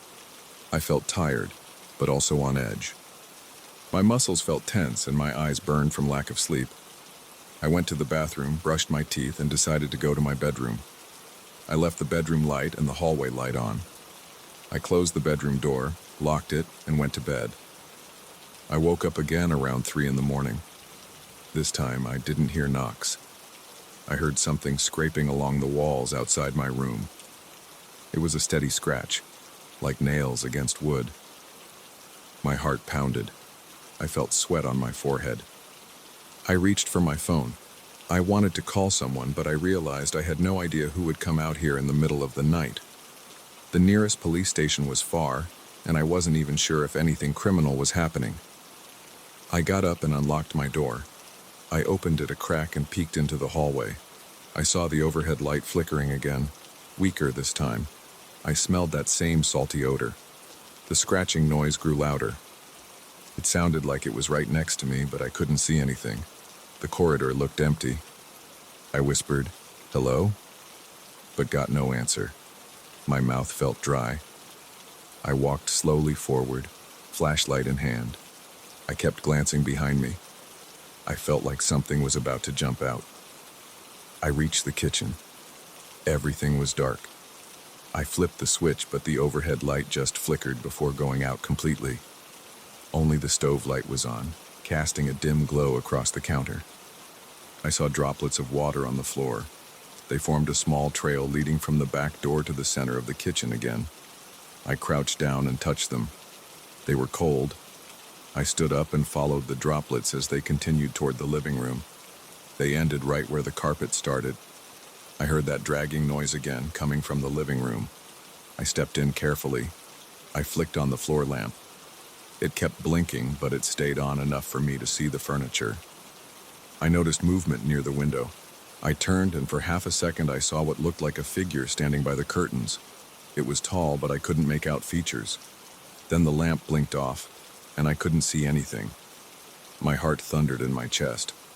I heard wet footsteps on the carpet shuffling away from me. When the lamp flickered back on, there was no one there. The curtains were still. I ran to the window and pulled the curtains aside. No one outside. No footprints on the floor near the window. I just smelled that strong ocean odor, the kind of smell you get on a fishing boat. At that point, I felt my body shaking. My hands trembled, and my head throbbed. My breath came in short bursts. I turned on every remaining lamp and sat on the couch. I kept looking around, waiting for something else to happen. For a moment, I thought about grabbing my bag, getting in the car, and driving to the nearest motel. But I felt stuck. I kept thinking if I left, maybe I'd never figure out what was actually going on. Maybe this was just me losing my mind from lack of sleep. I'm not a believer in the supernatural. I usually need proof of something before I accept it, but I couldn't deny that wet footprints and the sounds were real. I could see them and hear them. I forced myself to stay awake until dawn. Once the sun came up, everything felt safer. The house looked normal in the daylight. The smell of salt was still there, but weaker. I checked the living room floor. It was dry with no sign of footprints. I didn't see any damage, no forced entry. I did notice the flickering lights in the kitchen even during the day. I tried changing a bulb, but it didn't help. I called an electrician, but he said he wouldn't be free for a few days. I told him it was urgent.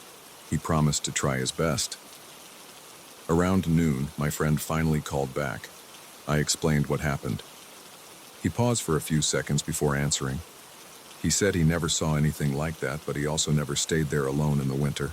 He told me to get out if I felt unsafe. I agreed. I said I'd pack up and leave. I spent about an hour gathering my stuff. I closed the windows, turned off all the appliances, and locked every door. I carried my suitcase to the car. I walked back inside for one last check. The living room was silent. The kitchen was quiet. I stepped into the hallway and headed to my bedroom to pick up my laptop bag. I saw fresh, wet footprints leading from my bedroom door toward the living room. They looked recent, like someone had just stepped out of the ocean and walked straight through the house. The footprints ended at the edge of the living room carpet. I froze. My heart pounded again. The air smelled like algae. I felt the hair on my arms rise. I didn't call out. I just walked quickly into the bedroom, grabbed my laptop, and hurried out of the house. I didn't bother cleaning up anything. I locked the front door, got in my car, and drove away. The whole time, I kept checking the rearview mirror. The beach and the house got smaller behind me. I still felt that tense feeling in my chest, like something was watching me. Now I'm staying at a friend's place in the city. I haven't been back to the beach house. My other friends have asked me for details. I just tell them what I saw. I don't speculate. There's nothing else to add. The footprints were there. The noise was real. The smell still lingers in my memory. At night, I sometimes dream about that house. I see footprints ending in the middle of the room. I hear knocks on the door. I smell the ocean when I wake up. I check my own apartment and everything is dry. But I can't forget those nights. I don't know what was inside that house. I don't know if it's still there. But I don't plan on staying alone in that place ever again.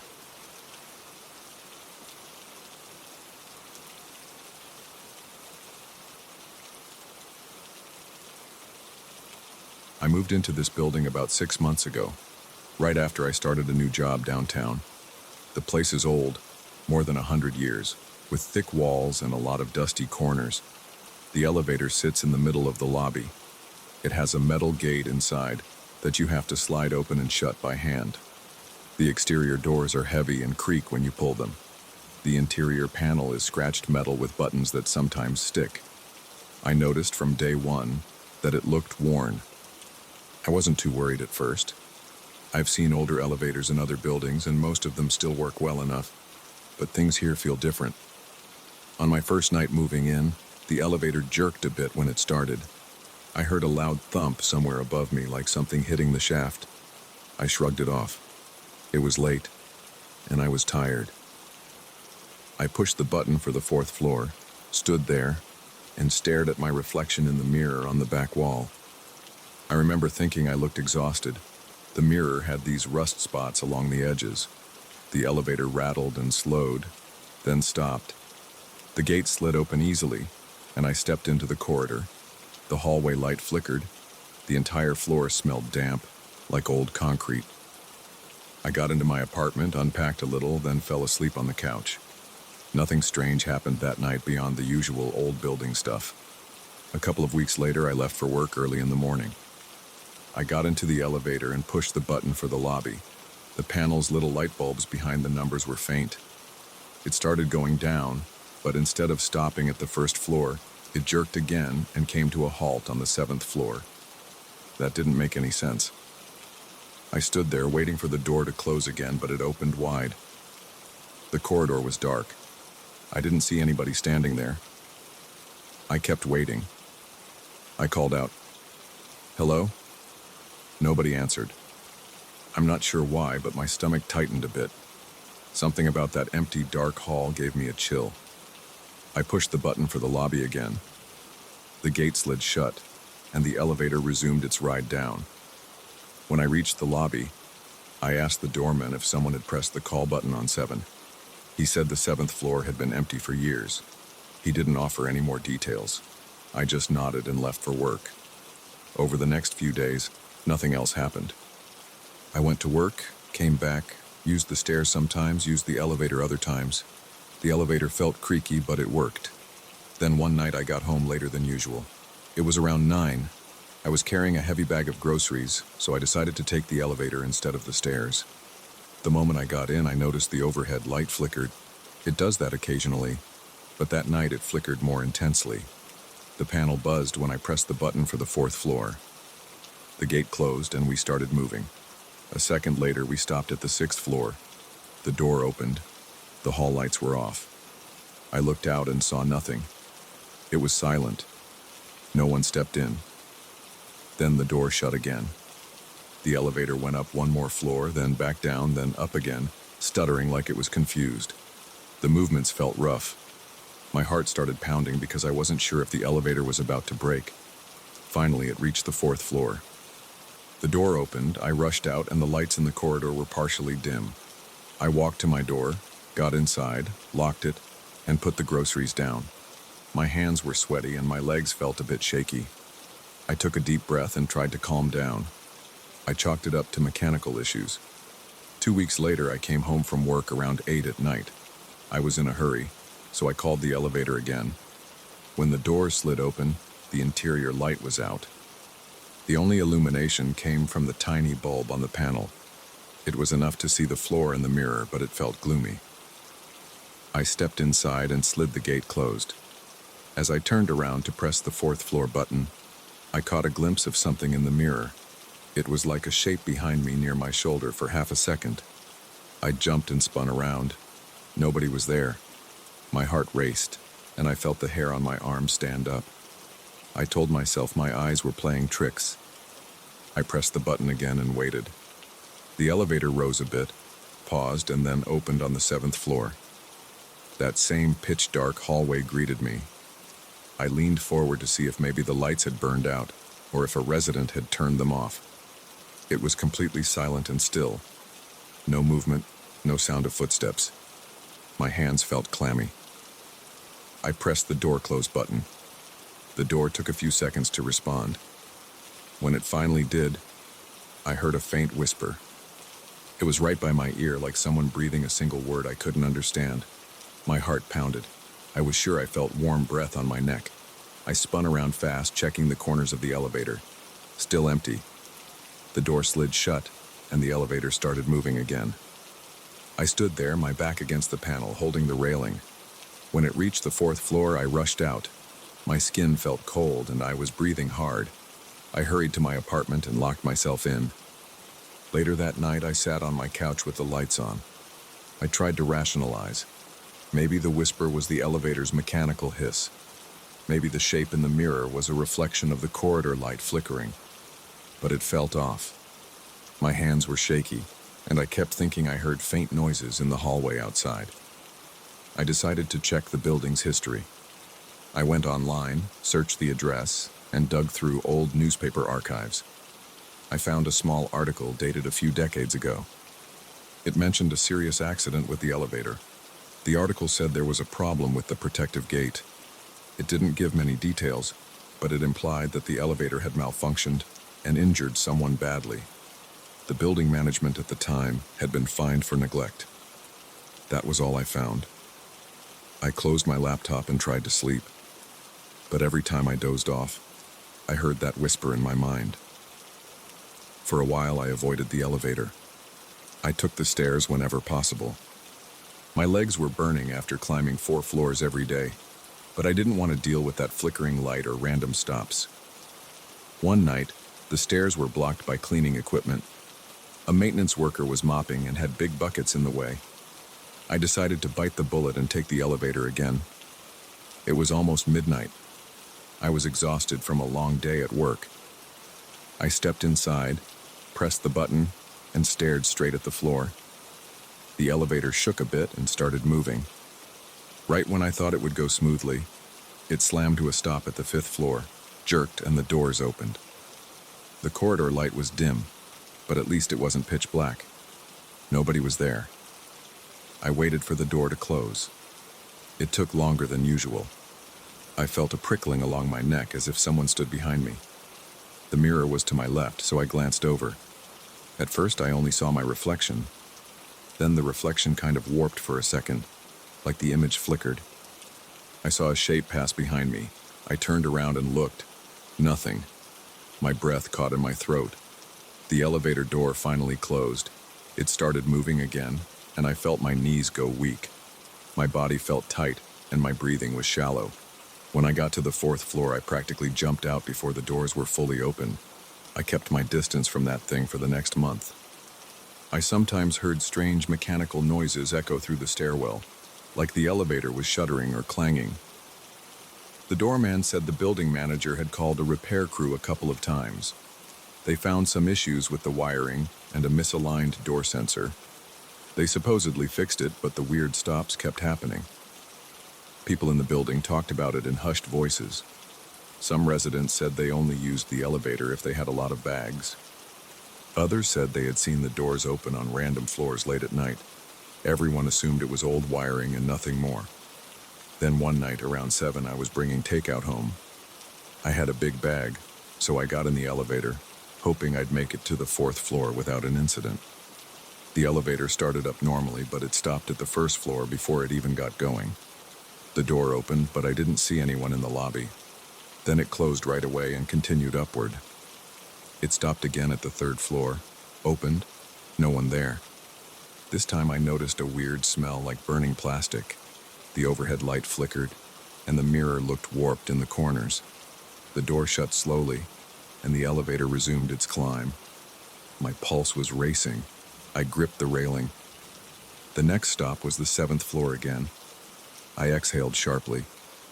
The corridor was dark, the same as before. The door stayed open. I set my takeout bag on the floor and leaned out a bit. No movement, no lights. Then I heard a faint sound, like a scratch, coming from somewhere in the hallway. I strained my ears but couldn't locate the source. Suddenly, the elevator's buzzer rang. That little bell that's supposed to signal an emergency, or that someone pressed the help button. I hadn't touched it. I jumped, almost stumbling backward. My heart hammered. The buzzer went on for about 5 seconds, then stopped abruptly. The door slid shut by itself.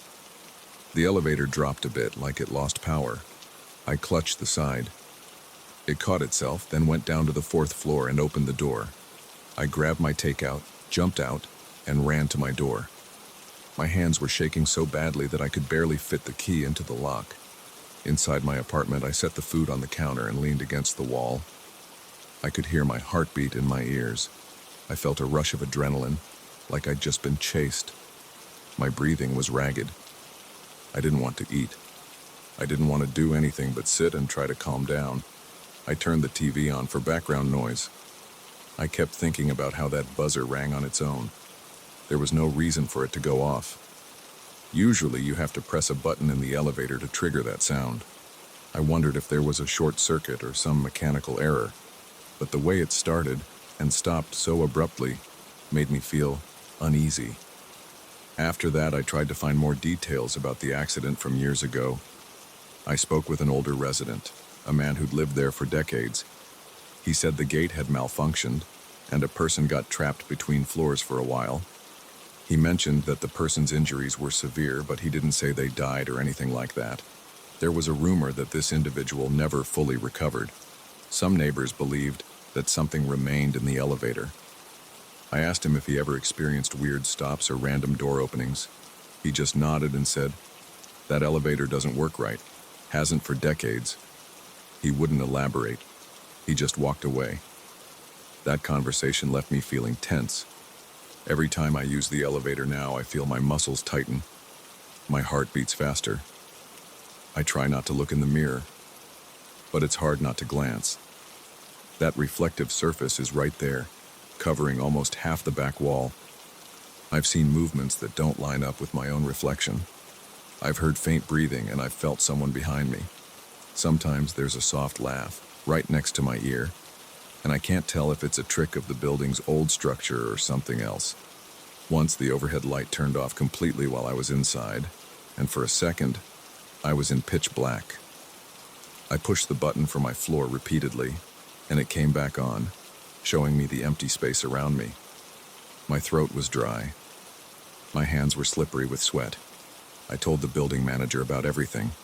He shrugged and said they've done all they can. The elevator passes inspections, though barely. The city inspector only checks for major safety hazards, not for random stops or doors opening on the wrong floors. The manager said he'd try to schedule another check, but that was a week ago, and I haven't heard anything new. Last night, I got home and saw the elevator door was ajar. I leaned in and said, "Hello?" The corridor was empty and the lobby was quiet. I could hear the street noise outside. Nothing moved inside the elevator. The interior light was on, and it seemed steady. I considered taking the stairs, but I was dead tired after a long shift. I got in, pulled the metal gate shut, and pressed the button. The elevator rattled, then rose smoothly for once. I thought maybe it had been fixed. Halfway up, it stopped. The door didn't open. The overhead light flickered. I stood there, feeling trapped. My arms felt cold. Then it started moving again, paused at the 3rd floor, and continued. Finally, it arrived at the 4th floor. The door opened, and I rushed out, practically stumbling into the hallway. My body was tense, but I felt relief. At least it hadn't opened on the 7th floor again. Right now, I'm in my apartment, thinking about getting out of this lease. The building has a certain charm with its high ceilings and old tiles, but the elevator issues are wearing me down. I keep replaying those moments when the door opened on empty floors, the corridor lights off, or that strange whisper near my ear. I can't shake the feeling that I'm being watched whenever I'm inside that elevator. The reflection in the mirror almost feels like it belongs to someone else sometimes. I've thought about calling an elevator repair company myself, but that's the manager's job. I'm on a tight budget. Plus, I'm not sure what a technician could do if the mechanical parts seem fine. The random stops and weird noises don't happen during regular hours, as far as I can tell. It's mostly at night. The doorman says he hears the elevator moving on its own sometimes, but every time he checks, there's nothing. No evidence of a stuck button or a jammed gate. For now, I try to avoid using the elevator late at night. If I come home after 8, I'll usually take the stairs, even with groceries. My legs have gotten stronger from all the climbing. When I do have to use it, I keep my eyes forward or closed. I press my floor number and ignore the mirror. I grip the railing if it starts shaking. If it stops on the wrong floor, I stand still until it closes again, and I don't step out.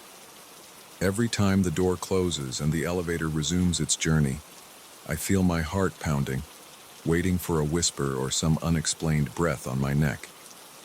That's my life now, in this old building downtown. The rent is cheap and the location is convenient, but the elevator is a constant source of anxiety. I can't explain all the weird things that happen inside it. I don't know if there's some lingering presence from that old accident, or if it's just a malfunctioning piece of machinery. All I know is that every time I step inside, I brace myself. I wait for the door to open on a dark floor, or for the buzzer to ring, or for the mirror to show something behind me that isn't really there. And that's how it's been, night after night, in this place that I once thought was just another historic building with old wiring. I don't know what it is exactly, but I can't ignore it anymore.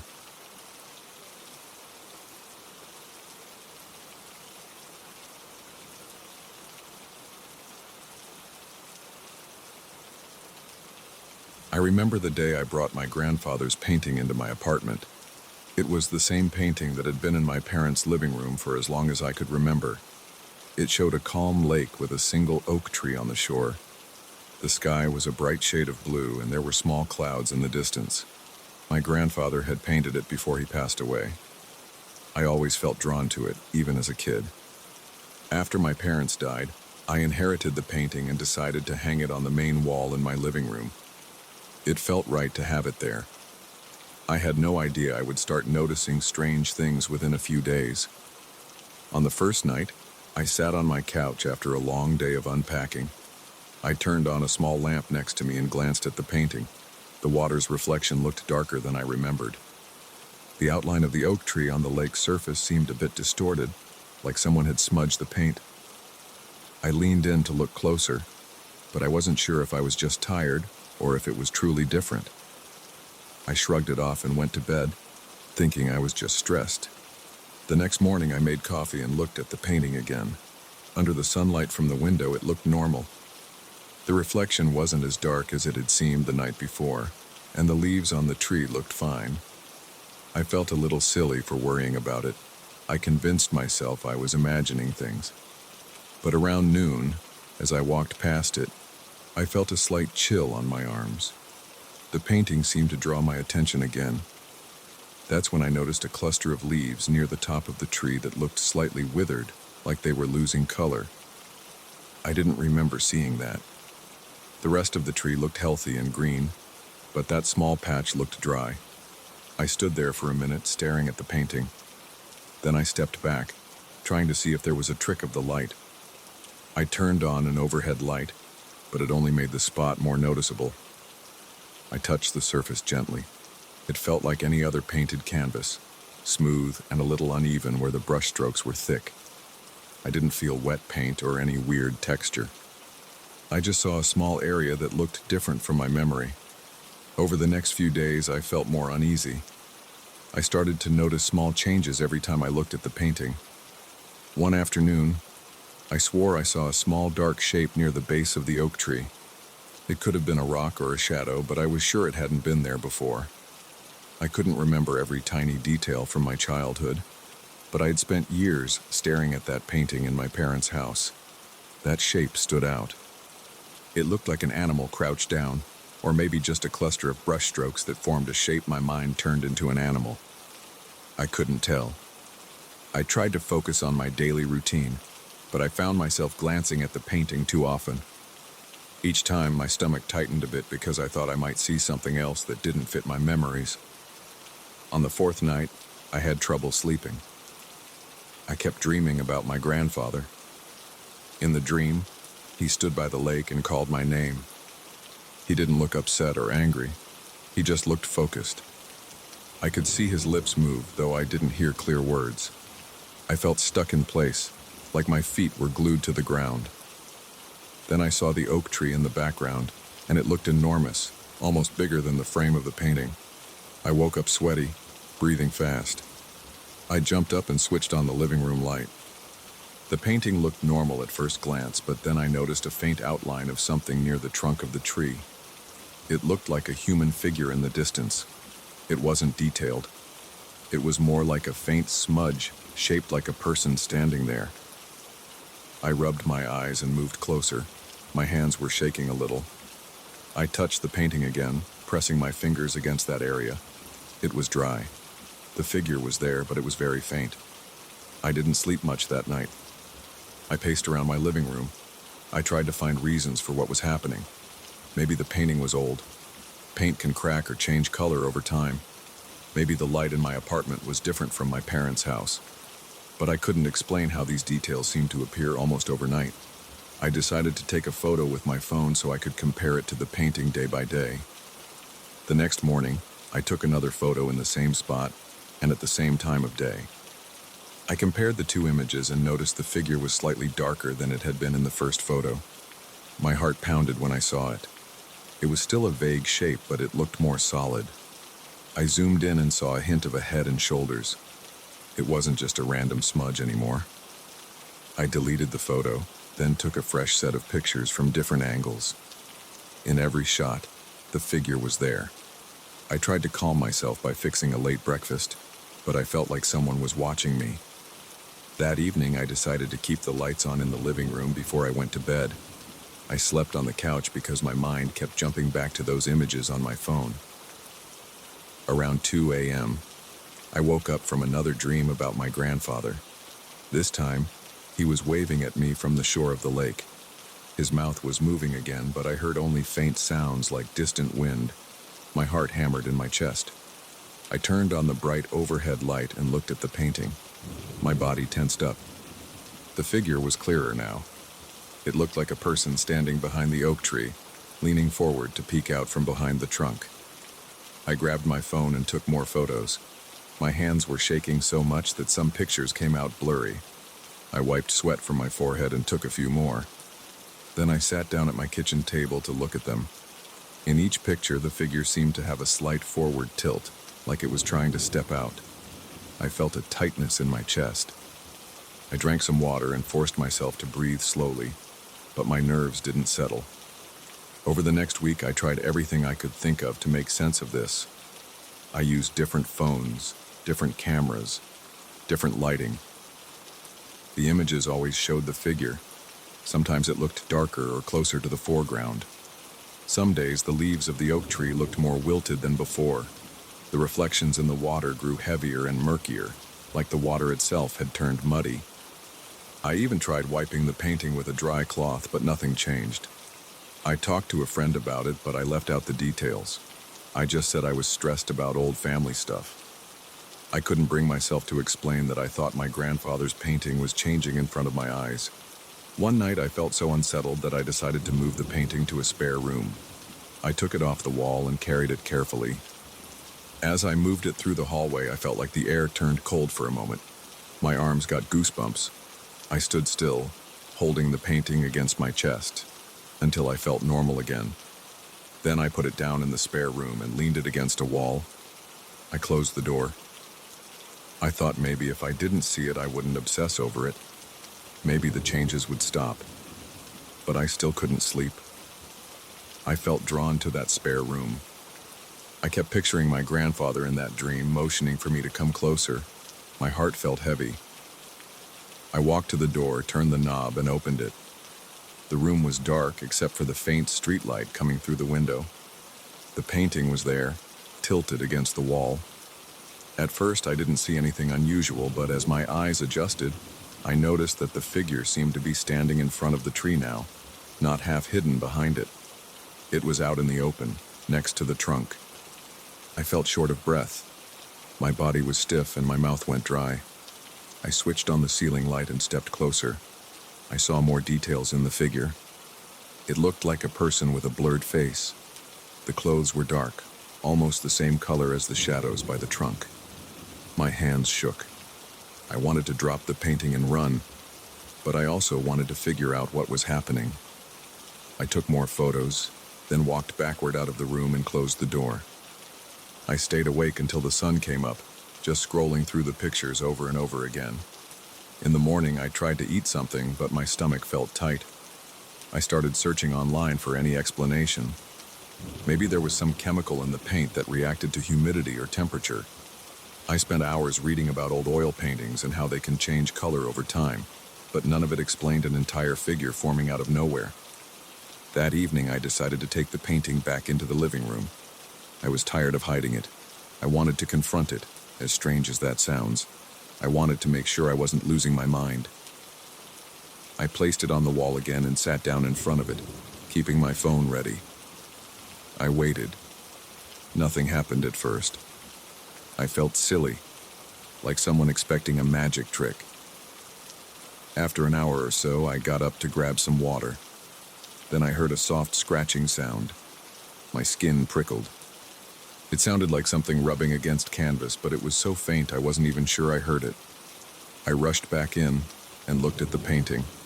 The figure seemed to have taken another step forward. It was closer to the lake's edge, almost at the shoreline. I took more pictures. My breathing was shallow. I felt my heart thudding. I stared at the painting for a long time, barely blinking. I didn't see it move in real time, but every time I checked the photos later, the figure looked closer to the edge. That night, I had another dream of my grandfather. He stood near the oak tree, looking at me in silence.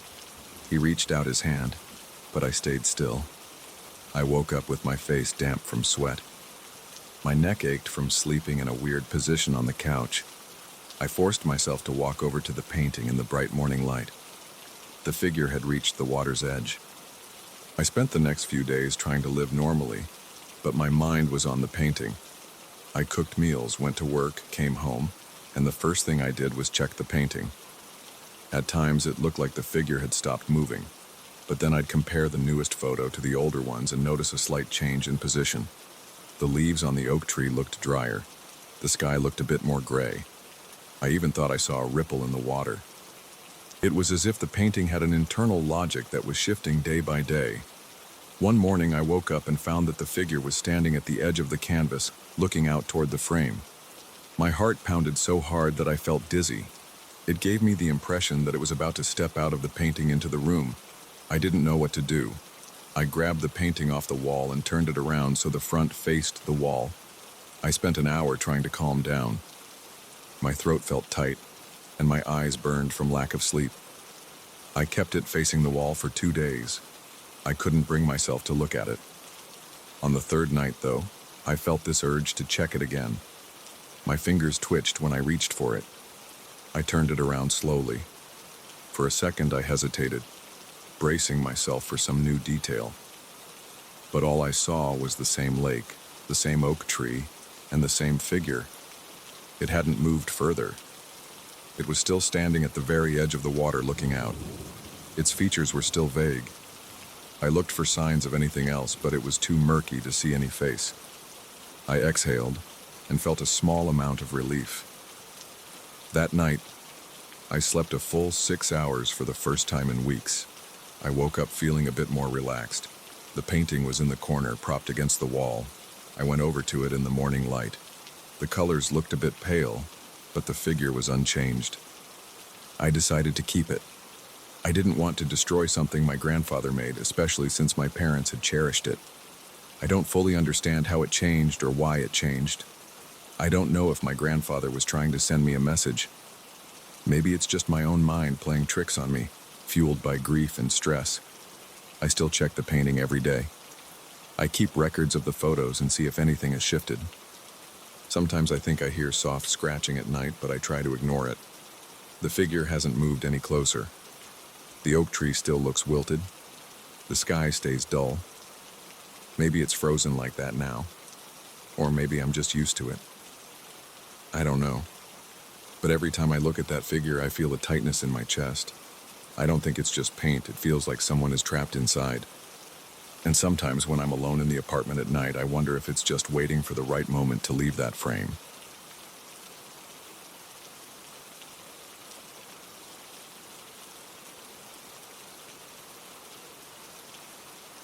I grip the steering wheel and stare into the rearview mirror. I see that shape again just for a second. It's a shadow on the back seat. It disappears as soon as I shift my eyes toward the actual seat. There's nothing there. There's never anything there. But I feel something. My neck tightens, and I get a prickly sensation on my arms. I've been doing deliveries for a few years, and I got used to driving alone. I liked the quiet. I enjoyed the freedom. Lately, though, I've been feeling uneasy. This old van is starting to creep me out, and I'm not sure if I can keep this up much longer. I bought the van about 6 months ago from a used lot. The dealer told me the previous owner had an accident a few months before. The details were vague. The inside of the van smelled like old seat cushions and stale coffee. The ceiling fabric sags a bit, and there's a rip on the driver's seat that pokes my thigh sometimes. The dashboard has a few cracks and the radio barely works, but it was all I could afford. I needed something to haul boxes and small crates for my delivery job. At first it ran fine, no strange sounds, no stalls. It passed inspection. It burned some oil, but that wasn't a big deal. It was enough to get me started. The first time I noticed anything odd was on an early morning run.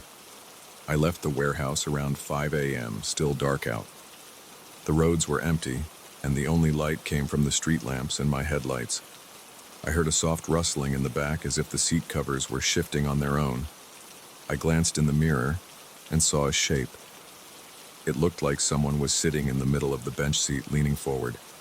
My heart jumped, and I whipped around. Nothing. The seat was empty. I turned back to the mirror. No shape. Just the seatbelt lying across the cushion. I shook my head and told myself I was tired. Maybe I needed more coffee. I tried to ignore it for a while. I focused on my job. My days usually start early. I load the van, check the manifest, plan my route, and hit the road. Sometimes I do 30 stops a day. Sometimes fewer if the packages are larger or if I have to drive to different towns. At first, I only noticed the shape once every few days. It was always out of the corner of my eye. It never moved when I looked at it directly. I figured it was a trick of the light or my imagination, but it felt real enough to make my stomach knot up. I talked to a couple of coworkers about it during lunch breaks. We sit in a small staff area with vending machines and a beat-up table. I told them about the shape in my back seat, how it made me jump. They laughed. One guy said, "Dude, it's probably just your jacket sliding around." Another said, "You're spending too much time alone. Find a driving buddy." They made jokes about me scaring myself, about how they see weird stuff too when they're half asleep at the wheel. I laughed with them, but I couldn't shake the feeling that something wasn't right. As weeks went by, the shape started appearing more often. Sometimes I'd be driving down a busy street in the afternoon, and I'd catch a glimpse of a dark outline in the mirror. I'd feel my legs tense up. My arms would tighten on the wheel. Then I'd look back and the seat was empty again. I'd try to brush it off. But the van felt heavier, like there was extra weight behind me. I even checked the tires and suspension once, thinking maybe there was a problem with the shocks. Everything looked normal. One evening I was finishing my last delivery around 7 p.m. The sky was dark, and it had been raining all day. The roads were slick, and the windshield kept fogging up. I was tired, hungry, and ready to get home. I pulled up to the customer's address, jumped out, and walked to the back of the van to unload a box. The customer lived in a small complex with poor lighting, and I had to use my phone's flashlight to see the ground. When I opened the rear doors, I got a weird chill. The inside of the van felt colder than outside. I could see my breath in the beam of my phone's light. There was no reason for it to be that cold. The engine was still running, and normally that keeps some heat in the cabin. I shrugged it off and grabbed the box. My hands trembled a bit, and the box almost slipped.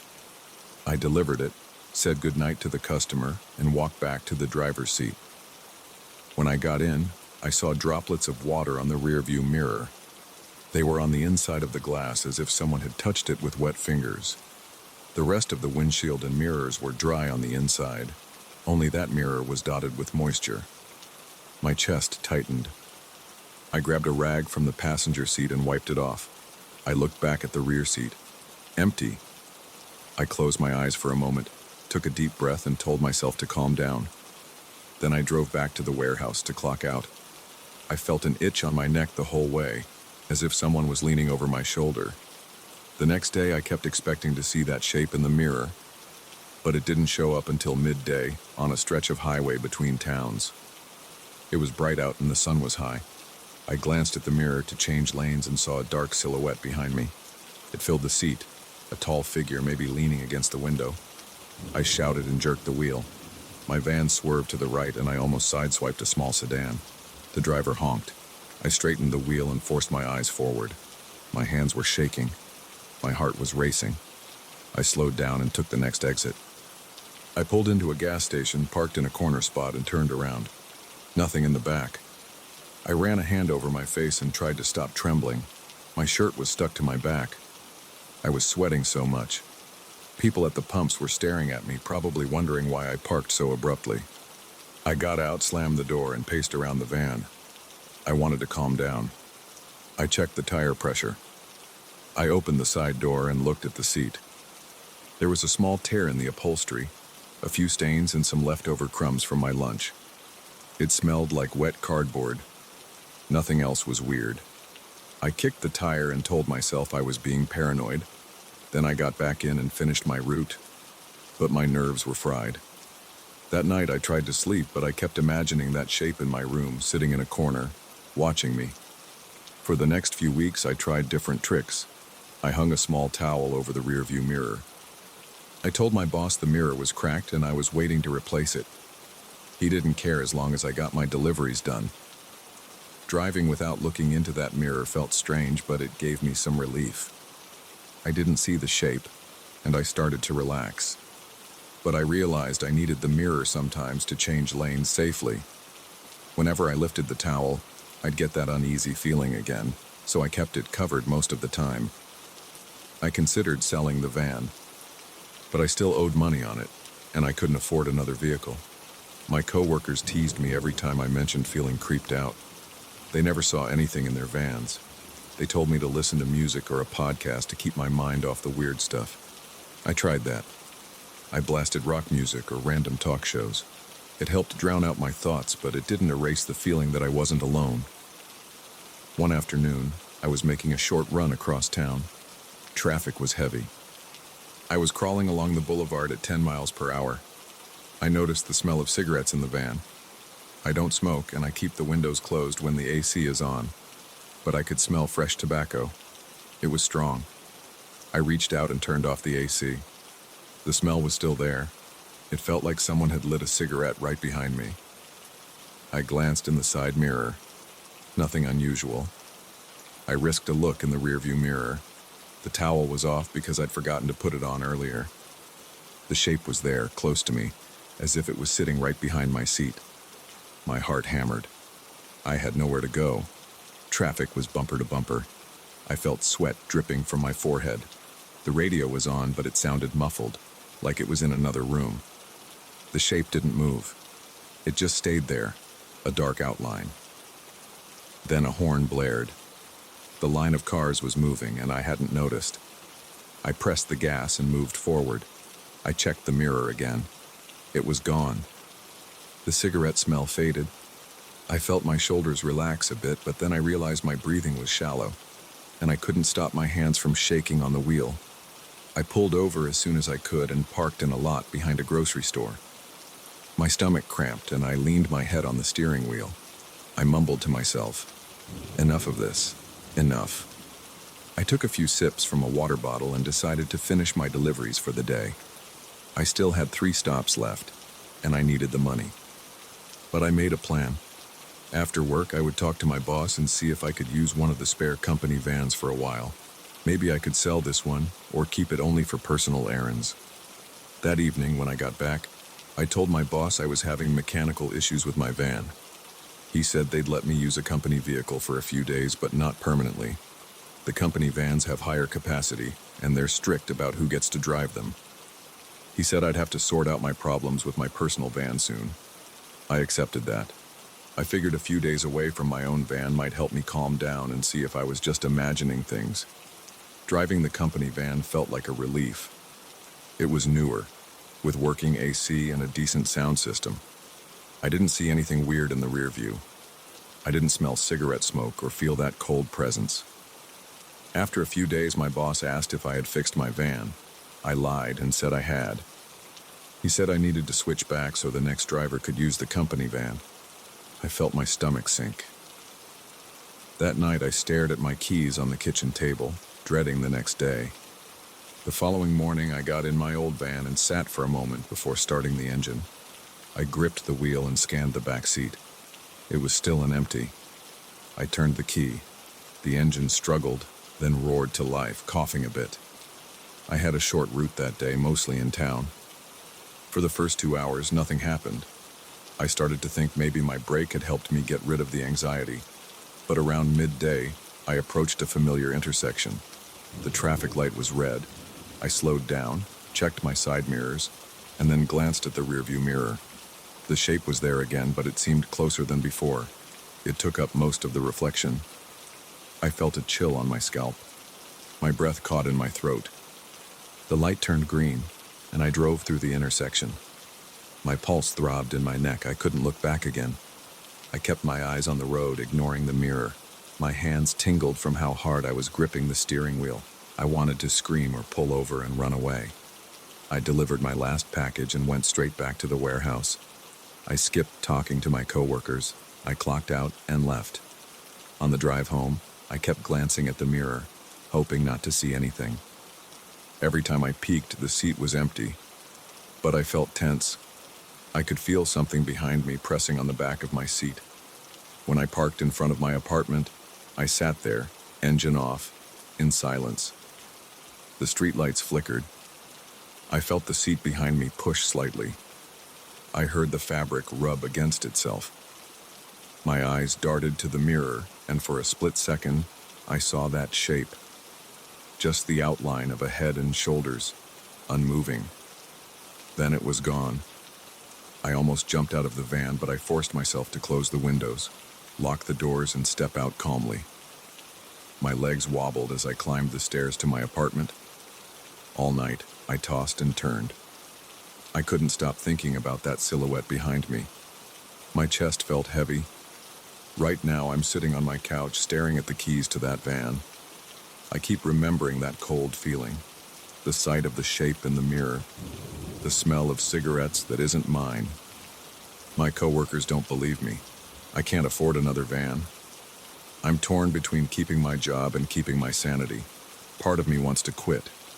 Part of me thinks I need to push through. But every time I feel that pressure in the back seat, I question why I'm doing this. Every time I see that shape in the mirror, my heart pounds like it's going to burst. I don't know how much longer I can stand it. Tomorrow I have to get up early and drive again. I don't want to, but I need to pay my bills. I'm not sure how this will end. For now, I'll just close my eyes and hope I can sleep without seeing that figure waiting in the back seat of my van.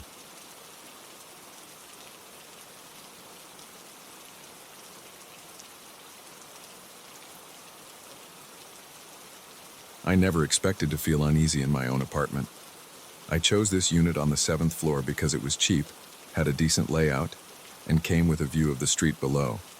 The building is old, with creaky floors and paint peeling in some corners of the hallways. The elevator sometimes rattles and the lights in the lobby flicker.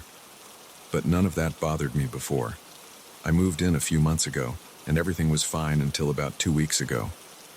It was a Wednesday night around 10 o'clock. I was sitting on my couch in the living room with the lights off, watching some late-night show. The window faces an empty lot across the street, so there's not much to look at outside. I usually keep the curtains drawn at night, especially because I don't want people in the building next door looking in. There's a gap between our buildings, but you never know who might have a telescope or something. Anyway, I was half asleep on the couch when I noticed the curtain shift. At first, I thought I'd imagined it. There was no breeze and the windows were closed. The old wooden frames sometimes let a little draft in, but nothing that would make the fabric move that noticeably. I paused the TV and stayed quiet for a moment. I felt my heart start to beat faster. I don't spook easily, but I also don't like unexplained stuff. I leaned forward. The curtain twitched again like someone was standing behind it, nudging it with a hand or a shoulder. I stood up, walked toward the window, and reached out to grab the curtain. Before I touched it, I realized I could see a dark shape through the cloth. It was faint, but it definitely looked like a shape bigger than my hand or a stray object. It looked like a person's outline, but it was almost blended into the darkness. My mouth went dry. I felt the hair on the back of my neck stand up. My first thought was that someone had broken in and was hiding behind the curtain, but my apartment is on the 7th floor. The only entry points are the front door and the small fire escape window in the bedroom. That window is always locked, and it's too small for an adult to climb through without making a racket. My pulse hammered. I took a step back. Then I rushed to the light switch near the couch, flipped it on, and turned around to see who it was. The curtain was just hanging there, and there was no one behind it. I walked over, pulled it back, and looked. There was nothing on the windowsill and nothing outside except the darkness of the street. I rubbed my eyes and checked all around the living room, even in the corners where I keep some boxes and an old lamp I never use. Nobody was there. I sat back down on the couch, trying to calm down. I grabbed my phone, checked the time, and realized it had only been a few minutes since I first noticed the curtain move. It felt longer. My chest was tight, and my breathing was shallow. I told myself I was imagining things because I was tired. I turned off the TV and went to bed. I tried to forget about it. I thought it would just be a weird one-time experience. That night I had trouble sleeping. I kept picturing the silhouette behind the curtain. I kept imagining that it was standing there, just looking at me through the thin fabric. I would toss and turn, check the clock, and force my eyes shut again. By the time my alarm went off in the morning, I felt like I hadn't slept at all. For the next few days, nothing strange happened. I came home from work, turned on the lights, and made my usual microwave dinners. I watched TV in the evenings, sometimes with the lights off, sometimes with them on. Everything was calm. Then, on Sunday, I got back from the grocery store around 6 in the evening. I walked into my living room and saw the curtain was slightly pulled back. It looked like someone had been peeking outside. I always make sure the curtains are fully drawn when I leave, especially on weekends. It's just a habit I have. So that immediately made me uneasy. I set my bags down, walked to the window, and checked outside. The street was normal. A couple of cars parked, a few people walking by. Nothing else. I touched the curtain. It felt cold. My stomach tightened. I yanked it fully closed again and checked the rest of the apartment. My front door had been locked. My bedroom was fine. The bathroom was empty. All my stuff was in place. Nothing else looked off. I called the building's caretaker, Mr. Ramos. He's a quiet guy in his 50s who sweeps the hallways and keeps track of visitors. I told him someone might have been in my apartment. He said he hadn't seen anyone go up who wasn't a resident. I asked if maybe the lock was faulty. He shook his head. He said he checks the main doors, the stairwell, and the elevator cameras. Nobody came in. He told me he was sure no one had broken into my place. Then he just walked away, mumbling something about how old the building was, but that was it. Over the next few days, I started to feel paranoid. I'd leave for work, lock my door, and then check it again before I pressed the button for the elevator. When I came back in the evening, I'd walk straight to the window. Sometimes the curtain was still closed. Sometimes it was a little open. It wasn't every day, but it was often enough to freak me out.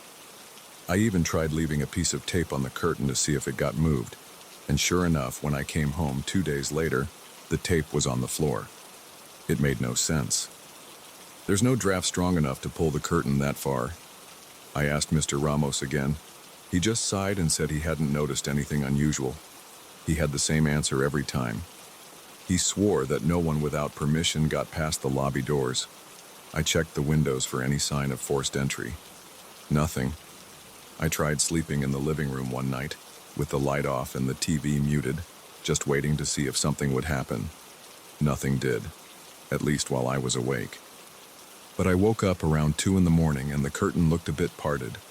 It was dark in the room, so I couldn't see clearly, but I was sure there was a gap in the middle. My heart pounded. I felt a chill on my arms. I got up and turned on the lights again. I tore the curtain wide open. No one was there, and the street below was empty. I started to wonder if I was sleepwalking or losing my mind. But I've never had those issues before.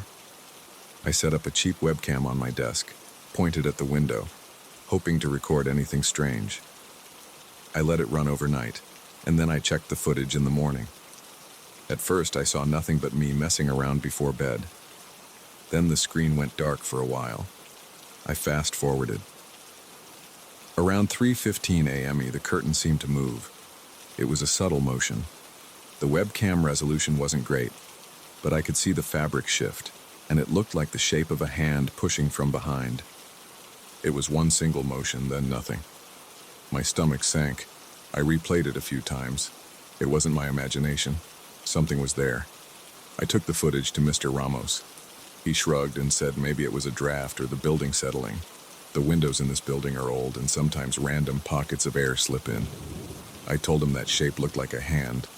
He just stared at the screen, then looked at me. He said he'd keep an eye on the security cameras in the halls. That was all he promised. I felt frustrated. I wanted to change apartments or break the lease, but that would cost more money than I have right now. I also didn't want to sound like a lunatic to my boss, who would ask why I needed extra cash or time off. I decided I would handle it on my own. I searched every inch of my apartment for hidden entrances or secret panels in the walls. I found nothing. I tried pushing on the hallway walls outside my door to see if there was some hidden door or something weird. The building's old, but nothing seemed out of place. Meanwhile, the curtain kept moving. Some nights, it was quiet. Other nights, I'd be watching TV and catch a glimpse of movement in my peripheral vision. I'd turn my head, and the curtain would be still. One time I walked into the kitchen for a glass of water, left the living room lights off, and came back to find the curtain pulled back at least a foot, as if someone had stuck their head out to see the street. My heart pounded so hard that my hands shook. I grabbed the curtain and yanked it shut.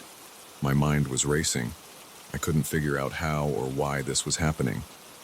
I bought a cheap motion sensor online and set it up near the window. I tested it by waving my hand in front of it, and it beeped. The first few nights it stayed silent. Then, one Thursday around midnight, I heard a soft beep from the living room. I was in the bedroom, half asleep. The sound jolted me awake. My skin prickled and I felt sweat trickle down my back. I jumped up, grabbed the baseball bat I keep in my closet, and ran to the living room. The sensor was on, but I saw no one. The curtain looked normal. I stood there with the bat raised, scanning every corner. The only noises were my ragged breathing and the hum of the fridge in the kitchen. I walked over to the motion sensor, reset it, and checked if maybe it was malfunctioning. It seemed fine. I moved near it and it beeped again. Then I walked away and it stayed quiet. I stood near the window, watching the street outside. I pressed my forehead against the glass. It felt cold. I saw a few lights on in the building across the way, but nobody was looking back at me.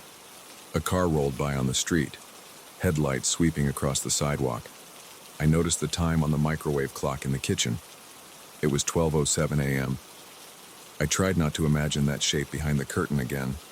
I tried to push it out of my head, but my body stayed tense for a long time. That weekend, I decided to talk to some neighbors.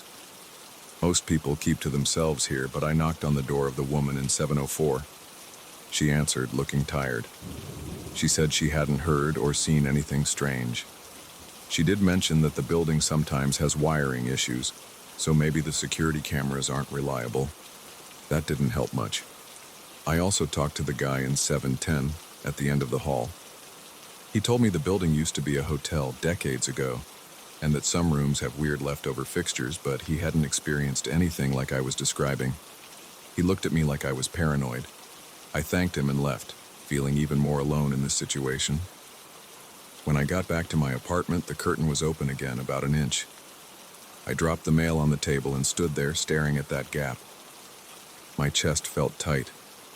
I walked over and closed it. Then I checked every corner of my place. Under the bed, behind the couch, inside closets, even the utility closet in the hallway.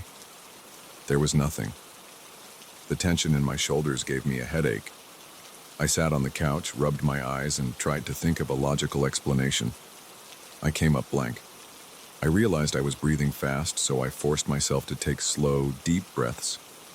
I decided to leave the curtain wide open for a while just to see if it would move on its own. I left it that way and started making dinner. As I chopped some vegetables, I kept looking over at the window. The curtain stayed put. It didn't even twitch. Later that night, I tried to fall asleep. I heard soft creaking sounds in the living room, like the floorboard shifting. That's not unusual in an old building, but it made me nervous anyway. My body was on high alert. I lay in bed staring at the bedroom door. A crack of light from the street lamp outside came through the blinds, so I could see the outline of the dresser and the corner of the door frame. Everything else was dark. My heart thumped in my chest. After about an hour of lying there, I decided I couldn't stand it anymore. I got up, turned on every light in the living room, and inspected the window again. The curtain was exactly as I'd left it. My body relaxed a little. I felt stupid for panicking. But as soon as I turned to go back to bed, I heard a brushing sound against the fabric. I froze in place. I spun around, but the curtain was still. I walked up to it and looked outside. The street was quiet. The building across the way was dark. My reflection in the glass looked tired and anxious. Then my phone buzzed in my pocket, and I almost jumped out of my skin. It was just a spam text. My hands were trembling. I turned off the lights in the living room, went back to the bedroom, and locked my door, even though that lock didn't really help. I left the lamp on by the bed and forced myself to sleep around 2 in the morning. I woke up on Saturday determined to do something more drastic. I talked to Mr. Ramos about changing the locks. He said I could at my own expense, so I bought a new lock set at a hardware store and installed it that afternoon. It made me feel a bit better, though it didn't explain how anyone could be getting in to begin with, since the caretaker insisted no one else had a key. Still, I tried everything I could. New lock, fresh seals on the windows, and even a small wedge at the base of the door to detect any forced entry. I went to bed that night feeling a little more secure. But the next day, I came back from a short trip to the grocery store, and the curtain was parted again, maybe 2 inches. I felt my throat tighten. My new lock looked untouched. The wedge was exactly where I left it. I ran to the window, yanked the curtain closed, and just stood there, holding the fabric in my fist. My heart felt like it was thumping in my throat. Then I heard a click from somewhere near the kitchen.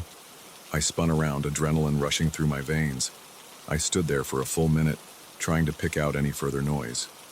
Nothing. I crept to the kitchen with my fists clenched. The fridge was humming, and that was it. I checked all my drawers, my closet, under the sink. Everything was in place. No sign of forced entry, no footprints or wet spots. No broken windows. Nothing. I walked back to the living room and sat on the couch, staring at that window. I felt a mix of fear and anger. I wanted to rip the curtain down and nail a board over the window, but I knew that wouldn't really solve anything. It would just mean I wouldn't be able to see if that shape appeared again. By now, I'm living day to day with this uneasy feeling. Every time I come home, I half expect to see that curtain pulled to the side. Sometimes it is, and sometimes it isn't. Sometimes I catch a glimpse of movement in the corner of my eye. Whenever I check, there's no one there. Mr. Ramos keeps telling me no one goes up to my floor except the other residents, and they all deny messing with my place. I don't know what else to do. I've locked everything, installed sensors, checked the walls, recorded video. I've tried to stay up all night only to find no evidence besides that single shaky webcam clip. Now, every evening, the first thing I do when I walk in is look at the curtain. If it's closed, I sigh in relief. If it's open, I feel my stomach drop. I don't know what's behind it or how it keeps happening. I just know that whoever or whatever is out there is watching me. And I can't figure out how to stop it. I'm still here, though, taking it one day at a time, hoping that eventually it'll stop, or that I'll find some explanation. But so far, all I've got is a dark shape in the night, a silent curtain shifting, and a feeling in my chest that I'm not alone. And that's how things stand right now. I'm in this old 7th floor apartment, and every time that curtain moves, I freeze. I listen, I watch, and I wait.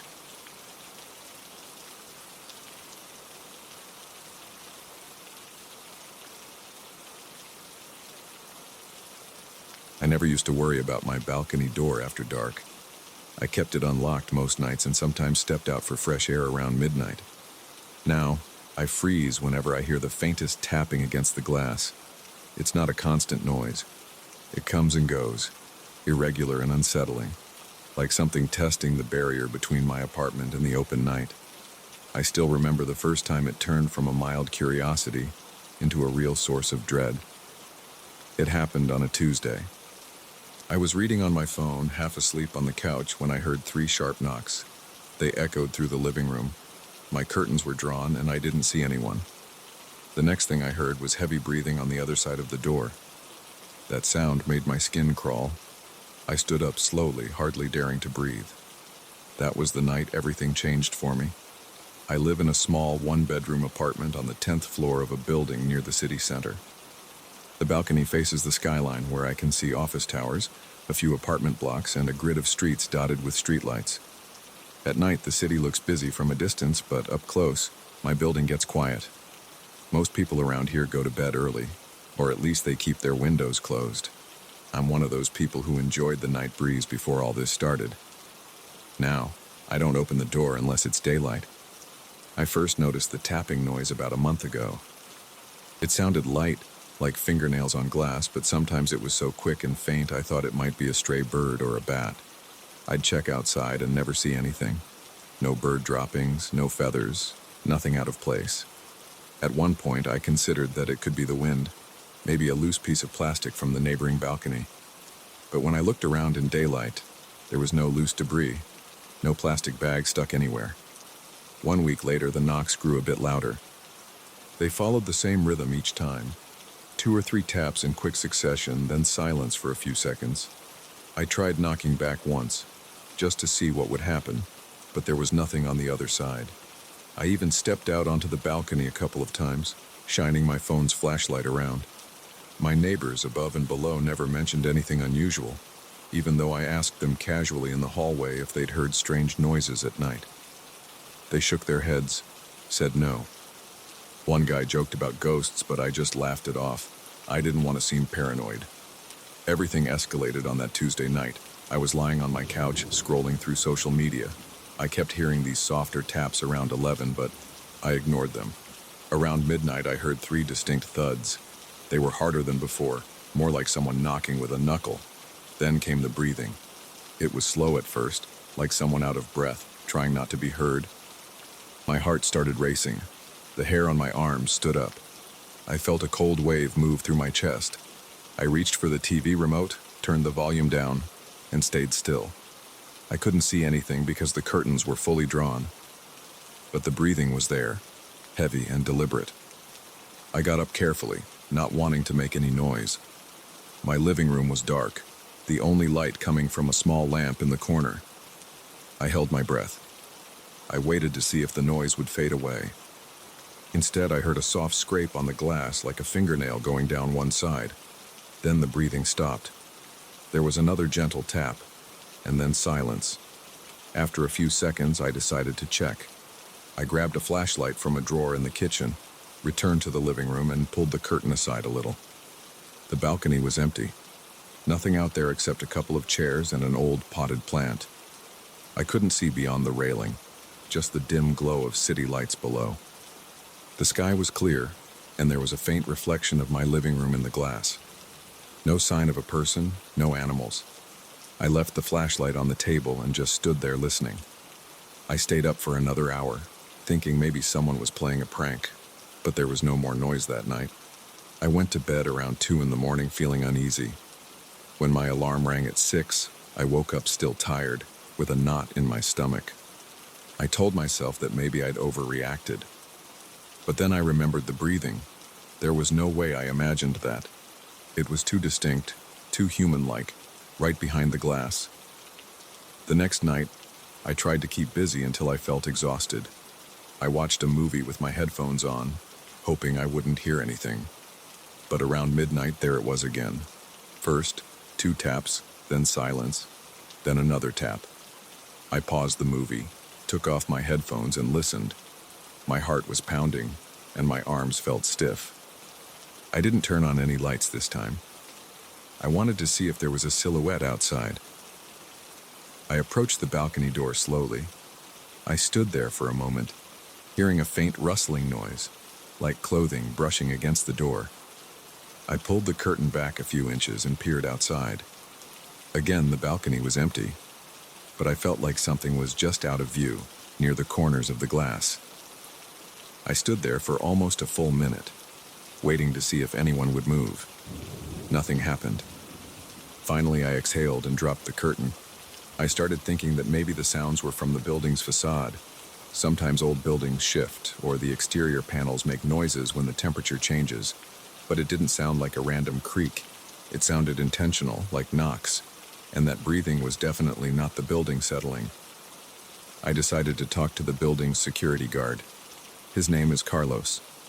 He sits in the lobby most nights checking the cameras. I went down around lunchtime so it wouldn't seem urgent or anything. I asked him if the cameras facing the front of the building or the side had caught anything unusual. He said no, just the usual foot traffic. I asked if anyone else had complained about noises on their balcony. He shook his head and said everything was normal as far as he knew. I felt uneasy, but I thanked him anyway and went back upstairs. For a few days, nothing major happened. I still heard light taps, but they were faint. Then last week I was about to go to bed around 11:30. I had just brushed my teeth, and I was in the kitchen drinking water. My kitchen window has a partial view of the balcony door if the living room lights are off. I turned off the kitchen light and the living room was dark except for the glow from a street lamp outside. I stood there for a moment, letting my eyes adjust. I thought I saw a shape move across the balcony. It was quick, like a dark blur. I froze. I couldn't see its form clearly. It didn't look big, but it moved with a certain weight. I heard a click, like a fingernail tapping the railing. I stayed in place, trying to decide if I should turn on the lights or keep them off. My heart hammered in my chest. My throat felt dry. I heard a faint scuffling sound, then a soft exhale, almost like a grunt. After about 10 seconds, it went quiet. I inched closer to the living room window, trying to see if there was anything crouching near the balcony door. I couldn't see much. The reflection from inside made it hard to look out. So I stood there in the dark for a while, waiting to see if I would spot movement again. Nothing happened. Finally, I convinced myself to walk over to the door. I pulled the curtain aside just enough to peek. The balcony was empty again. I slid the curtain back and let out a shaky breath. At that point, I decided I wouldn't open that door at night anymore. I even considered blocking it with a piece of furniture, but then I remembered the building codes about emergency exits and stuff. I left it as it was, but I kept it locked. I started double-checking the lock before going to bed. I also started keeping my phone by my side, thinking that if I heard anything too strange, I'd call someone. But who do I call? The police? And tell them what? That I hear tapping and breathing at my balcony door? For the next few nights, the noises remained occasional. Sometimes I'd just hear a couple of faint taps and then nothing else. Other nights, there was complete silence. I tried to sleep earlier, but I felt restless. I'd jolt awake at the smallest sound, half expecting to see someone standing on the balcony staring in. Every time I dared to look, the balcony was empty. The strangest thing is that I never found footprints or any marks on the door. There's a little dust on the balcony floor, but I haven't noticed any disturbance except for a scuff here or there. I can't say for sure if those marks are new or old. I never paid attention to them before. Last night, something different happened. I was eating a late dinner around 10 p.m. when I heard a single knock on the glass. It was loud enough to make me put down my fork. I felt my stomach tighten. My arms felt cold. I stood up and turned off the kitchen light. The living room was dim, lit by a small floor lamp in the corner. I walked slowly to the balcony door and stopped about 2 feet away. I listened. I heard breathing again. It sounded ragged, like someone who had been running. I stayed absolutely still. I didn't pull the curtain back this time. I just stood there, my chest hurting from how hard my heart was beating. The breathing lasted longer than usual, maybe 15 or 20 seconds. Then it stopped. I heard a faint scratching sound, like something lightly scraping the glass from top to bottom. I wanted to say something, maybe shout, but I couldn't make a sound. My throat closed up. After another few seconds, the noise ceased. I reached out and flicked the curtain open. Nothing was there. I started to wonder if I was dealing with something else entirely, but I can't figure out what. There's no easy access to my balcony. There's no ladder outside, and it's 10 floors up. There's no adjacent building close enough for someone to jump across. The next balcony is at least 6 or 7 feet away, and even if someone managed to get onto my balcony, why would they just knock and breathe heavily? Now I'm sitting here in my living room. It's close to midnight. I haven't opened the door since this morning, and I locked it right after I stepped back in. The curtain is drawn. I have the TV on with the volume turned low. My phone is right next to me. My palms are sweating even though the air conditioner is set to a comfortable temperature. Every time I hear a slight creak or a pop from the building, my stomach drops. I keep playing out scenarios in my head. I wonder if there's a person who found a way onto my balcony and is messing with me. But there's no direct route from the roof or from the ground. I considered the possibility of an animal, but that doesn't explain the 3 distinct knocks or the heavy breathing. It also doesn't explain the shape I saw that night. I just know that it moved quickly and was gone the moment I turned on a light. I don't feel safe opening the balcony door at night anymore. I only open it in the morning when there's sunlight, and even then, I check first. I step out and scan every inch of the balcony. I look over the railing to see if there's anything suspicious on the building walls or ledges. I never find anything. Everything looks normal in the daylight. I've thought about installing a camera out there, but part of me is afraid to see what it might record. Another part of me thinks it might not even catch anything, and then I'd be back to square one, feeling uneasy every night. I haven't told many people about this. My parents live in another state, and if I share this with them, they'll worry. My friends would probably say I'm stressed or that I should move. But moving costs money, and I'm not sure this kind of thing wouldn't follow me somewhere else. It might be nothing. It might just be my imagination. But I don't think so. Not after hearing that heavy, labored breathing. It was too real. So now I'm waiting. I'm on edge every evening, listening for that tapping. I've gotten into the habit of turning off the lights around midnight and standing by the door, just to see if I can catch whoever, or whatever, is out there. But all I've caught so far is the echo of my own heartbeat. At least for now, there's no broken glass, no forced entry. There's just a locked door and a curtain between me and the balcony. That's enough to keep me from looking outside at night. Maybe one day I'll figure out what's going on. Until then, I guess I'll just keep the door locked and hope the knocking never becomes something worse.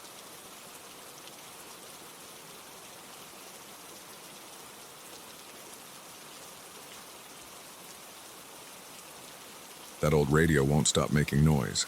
It doesn't matter if I unplug it or throw it in a ditch. Somehow it ends up back in the same spot, playing low static after midnight. That's how things have been since I moved here. I thought I'd settle on my dad's old ranch without complications, but I was wrong.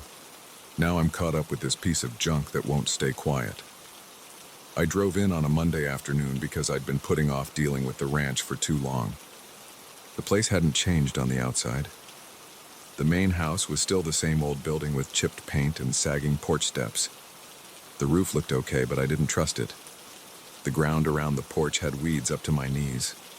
I felt sweat gathering on my forehead because it was hot and humid. There was a faint smell of manure and old hay, but I was used to it. I grew up in this area, so that odor reminded me of times I'd rather not think about. I headed straight for the barn because I wanted to check if the structure was still sound. My dad spent a lot of time in that barn. He kept a radio there on an old workbench. He used to listen to country music while tinkering with small projects. I had no special attachment to that radio, but seeing it again gave me a strange feeling. It looked older than I remembered. The plastic casing was yellowish and the antenna was bent. I ran my hand over the top to wipe off some dust. The dial was stuck between two channels, so I fiddled with it for a second. Static crackled through the speaker. I unplugged it from the outlet in the corner. Then I left it on the workbench and went back to the house. After hauling my bags inside, I opened all the windows. The interior smelled stale. No one had cleaned up in a long time. My sister and I hadn't decided what we would do with the ranch. We weren't even sure if we'd sell it or keep it. For now, it was just my job to sort out the furniture, the garage, and everything else. She lived in another state and would only come down if I needed her. I felt tired. I grabbed a bottle of water from a cooler I brought and drank half of it in one go. Then I noticed I had no service on my phone. That wasn't unusual out here. I just shrugged and put the phone back in my pocket. That first night, everything was quiet until around 1 in the morning. I had dozed off on the couch because I was too lazy to set up the bedroom properly. A faint crackling noise woke me up. It was so soft I thought it was my imagination. I listened carefully. It sounded like static mixed with a country song. I knew that sound. It was my dad's old radio station. I sat up and rubbed my eyes. The living room was dark. The only light came from the moon through the window. The noise was coming from outside. I figured maybe I had forgotten to unplug something, but I was sure I unplugged the radio before leaving the barn. I walked out barefoot and headed toward the barn. The grass was damp. My heart was beating faster than normal, but I kept going. I slid the barn door open.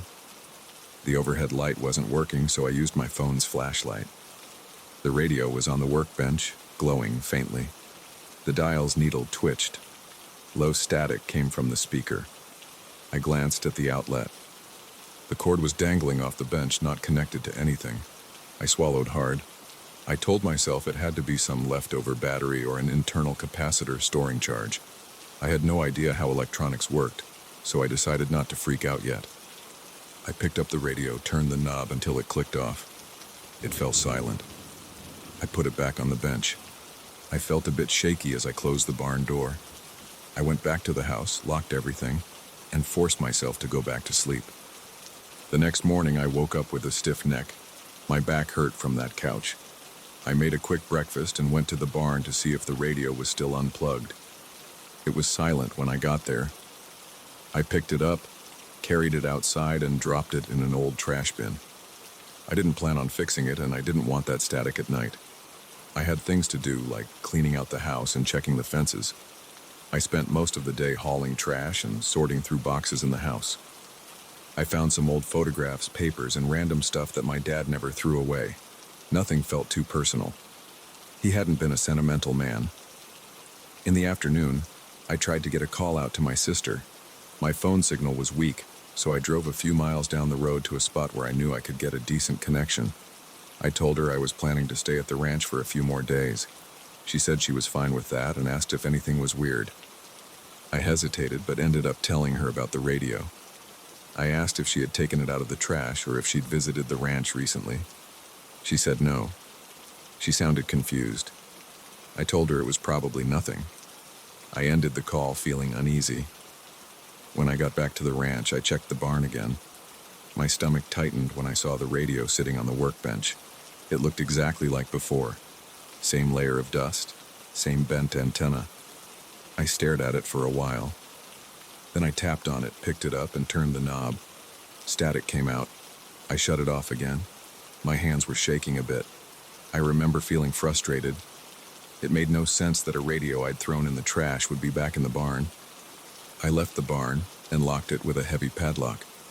That lock was old, but it still worked. I yanked on the door twice to make sure it was secure. I tried to focus on other tasks. I swept the house, bagged more junk, and made a quick dinner. My mind kept drifting back to that radio. I started wondering if I was mixing up the location of the trash bin. Maybe I'd used a bin inside the barn without remembering it. I blamed it on stress. I told myself I was just spooked because the ranch felt lonely. At around midnight, I got ready to sleep in my old bedroom. I left a lamp on because I didn't like how the darkness felt. Around 1 a.m, I heard it again. Low static and a faint tune. I sat up, heart pounding. I tried to ignore it for a moment, hoping it would stop, but it kept going. The barn was locked, so I wondered if the sound was coming from another radio. I got out of bed, put on some pants, and grabbed a flashlight. My mouth was dry, so I took a swig of water on the way out. When I reached the barn door, the padlock was still in place. I shined my flashlight through a gap in the boards. I saw a weak glow inside, exactly where the workbench stood. The static got louder when I pressed my ear against the wooden wall. I felt sweat on the back of my neck. I fumbled with the lock, managed to unlock it, and slid the door open just a crack. The radio's light was pulsing. I could hear a country melody under the static. I didn't recognize the song. It didn't sound like a typical station broadcast. The words were garbled, and the music was slow and distant. I stepped inside, keeping the flashlight trained on the radio. My pulse throbbed in my ears. The radio crackled with a low hiss. When I approached it, the volume dipped, almost like it sensed me. I reached out and turned the knob off. It clicked and went silent again. I unplugged it, though it was never plugged in, and carried it outside. I locked the barn behind me and walked around until I found a fire pit my dad used to use for burning yard waste. I set the radio down on the ground. I felt silly, but I grabbed a hammer from a toolbox nearby. I smashed the radio a couple of times until the plastic cracked. The speaker popped out. The dial fell off. I felt a rush of adrenaline. Then I dropped the hammer and tossed the broken pieces into the fire pit. There was no wood or flame yet, but I planned to burn it the next day. I wiped my forehead. I couldn't believe I was going this far, but I didn't want to see that radio in one piece again. Then I walked back inside, washed my hands, and tried to sleep. I felt exhausted. The next morning I woke up early. The first thing on my mind was the fire pit. I rushed out to check. It was empty. No broken parts, no plastic casing, no wires. I looked around the fire pit, thinking maybe some animals dragged the pieces away. I didn't see any fragments. My chest felt tight. I checked inside the barn again. The radio was there, back on the bench, looking like it always did. No cracks, no dents. The dial was in place. The antenna was still bent. I stood there, breathing heavily, feeling my stomach twist. I felt a chill even though the morning sun was warm. I moved closer and touched it. The surface felt cold. I turned it on. Static. I clicked it off again. I backed away, locked the barn one more time, and went to the house to calm down. I managed to call my sister again. I told her I didn't want to sound crazy, but the radio kept reappearing. I tried explaining what happened. She asked if I was sleeping well. She suggested I might be exhausted and just misplacing stuff. I told her that was impossible because I'd smashed the radio. She didn't believe me. She said maybe I destroyed a different radio, or maybe I hallucinated. I snapped at her, then apologized. I ended the call feeling frustrated and alone. I walked around the property for a while to clear my head. I checked the fences, took note of some damaged sections, and planned to fix them. I thought about the possibility of a neighbor sneaking in as a prank, but I didn't have any neighbors within a mile. My closest neighbor was an older man who wouldn't bother with something like this. That night, I sat in the kitchen with the lights on, waiting. I felt my eyes droop around midnight, but I forced myself to stay awake. At exactly 1 in the morning, I heard the static again. It wasn't loud. It was more like a distant whisper. I looked out the kitchen window. The barn was dark, but I knew the radio was on. My heartbeat thumped against my chest. I stayed put for a minute, breathing slowly. Then I stood up, grabbed a flashlight, and walked outside. The grass felt cool under my boots. The air smelled like damp soil. I reached the barn door and listened. The static was there, faint and crackling. I didn't unlock the barn this time. I just stood there. My thoughts felt scrambled. I wanted to stop hearing that noise. I wanted a normal night without that radio humming in the dark. After a while, I walked back to the house and shut the door. I tried to sleep, but I couldn't. I kept thinking about how that radio turned on by itself. I thought about how it never stayed destroyed or thrown away. I wondered if it would ever stop. My stomach felt tight and I had a dull headache. Eventually, I dozed off near dawn. When I woke up, I checked the barn again. It was quiet. The radio was still there, looking ordinary. I stared at it for a moment, then turned around and left. I started packing my things because I wanted to get away for a while. I stuffed clothes and personal items into my truck. Before leaving, I stood in front of the barn door, considering if I should do anything else. In the end, I left it locked. As I drove away, I felt a knot in my throat. I was leaving the ranch, but I knew that radio would still be there, humming after midnight like it always did. I didn't know how to explain it. I wasn't sure if it was something that made sense. All I knew was that every time I tried to get rid of it, it came back. The crackle of static and that faint country tune wouldn't leave me alone. At that point, I decided I needed a break. I had done my part by sorting through the ranch. My sister could hire someone if there was more to do. I wanted no part in that radio's weird routine. I drove down the dusty road, watching the rearview mirror. I couldn't hear the static anymore. I reached the highway and kept going until the ranch was far behind me. The radio stayed in that barn, and I don't know if it still crackles at night. I assume it does. I didn't want to spend another minute alone with it. That's the story of why I left so quickly. That's why I don't plan on going back anytime soon. If my sister wants to deal with that radio, she can. I'm done with it.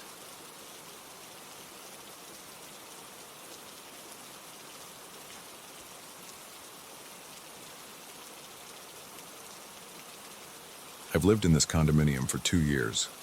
It's right next to an old cemetery, separated only by a tall concrete wall. People always ask me if that bothers me.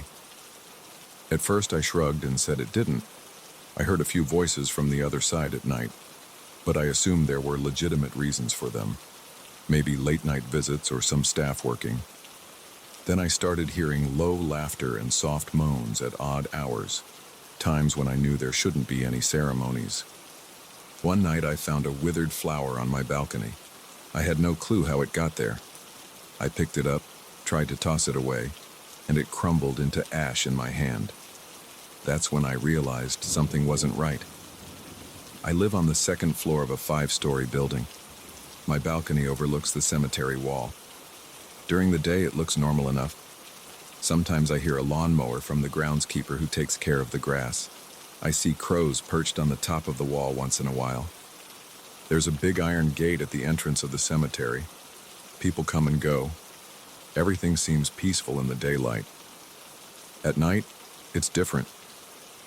I've been sitting in my living room with the lights off, trying to watch TV or read a book, and I'll hear someone speak on the other side of the wall.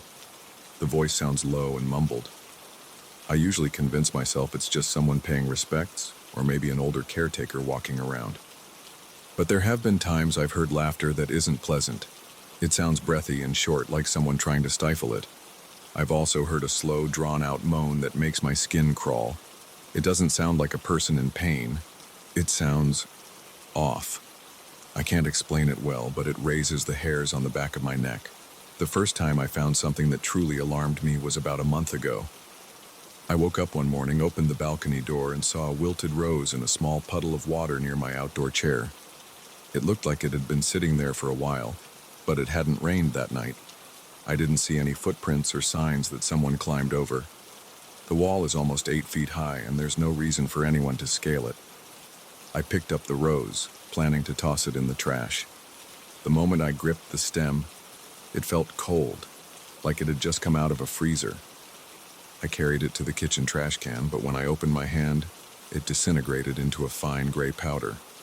It made me jump back in surprise, and I ended up spilling some of that powder on the floor. I had to sweep it up and wipe down the spot. I didn't smell anything unusual. It just looked like ash. I tried to forget about it, but the image stuck in my mind. That evening, I sat on my couch, stared at the wall, and listened. I heard the usual faint sounds. They were too soft to understand. Around midnight, I was in bed trying to sleep, and I heard a quick burst of laughter. It sounded like a man's voice. It stopped as soon as I got up to check. I peered out my window into the darkness, but all I saw was the top of the wall and some tree branches behind it. I couldn't see into the cemetery because of the angle. I told myself maybe a couple of guys were walking by the outside of the cemetery or something. I returned to bed. Over the next week, the sounds became more frequent. I found myself waking up around 2 or 3 in the morning. Sometimes it was laughter. Sometimes it was a single moan. Once I heard what I thought was a whisper. I couldn't make out the words, but it sounded close, like someone was standing right on the other side of the wall, speaking toward my building. Every time I worked up the courage to step onto my balcony to listen, everything went silent. One night I decided to record the sounds on my phone. I turned off all the lights in my apartment, slid the glass door open, and stood on my balcony. I held my phone out and recorded for about 10 minutes. I caught maybe 1 or 2 faint noises, but nothing conclusive. It was just a low hum and the occasional rustling of wind. The next day, I listened back with headphones. My heart pounded as I leaned in close, trying to catch any detail. There was a short moment where I thought I heard a breathy exhale. It was so soft I wasn't even sure if it was just interference. After that, I promised myself I'd be more direct. If I heard something again, I'd try to see if anyone was actually in the cemetery at night. The problem is the entrance gate is locked after 6 p.m. I don't have any right to go inside after hours. There's a small caretaker's office near the front. I could have asked him, but I felt weird bringing it up.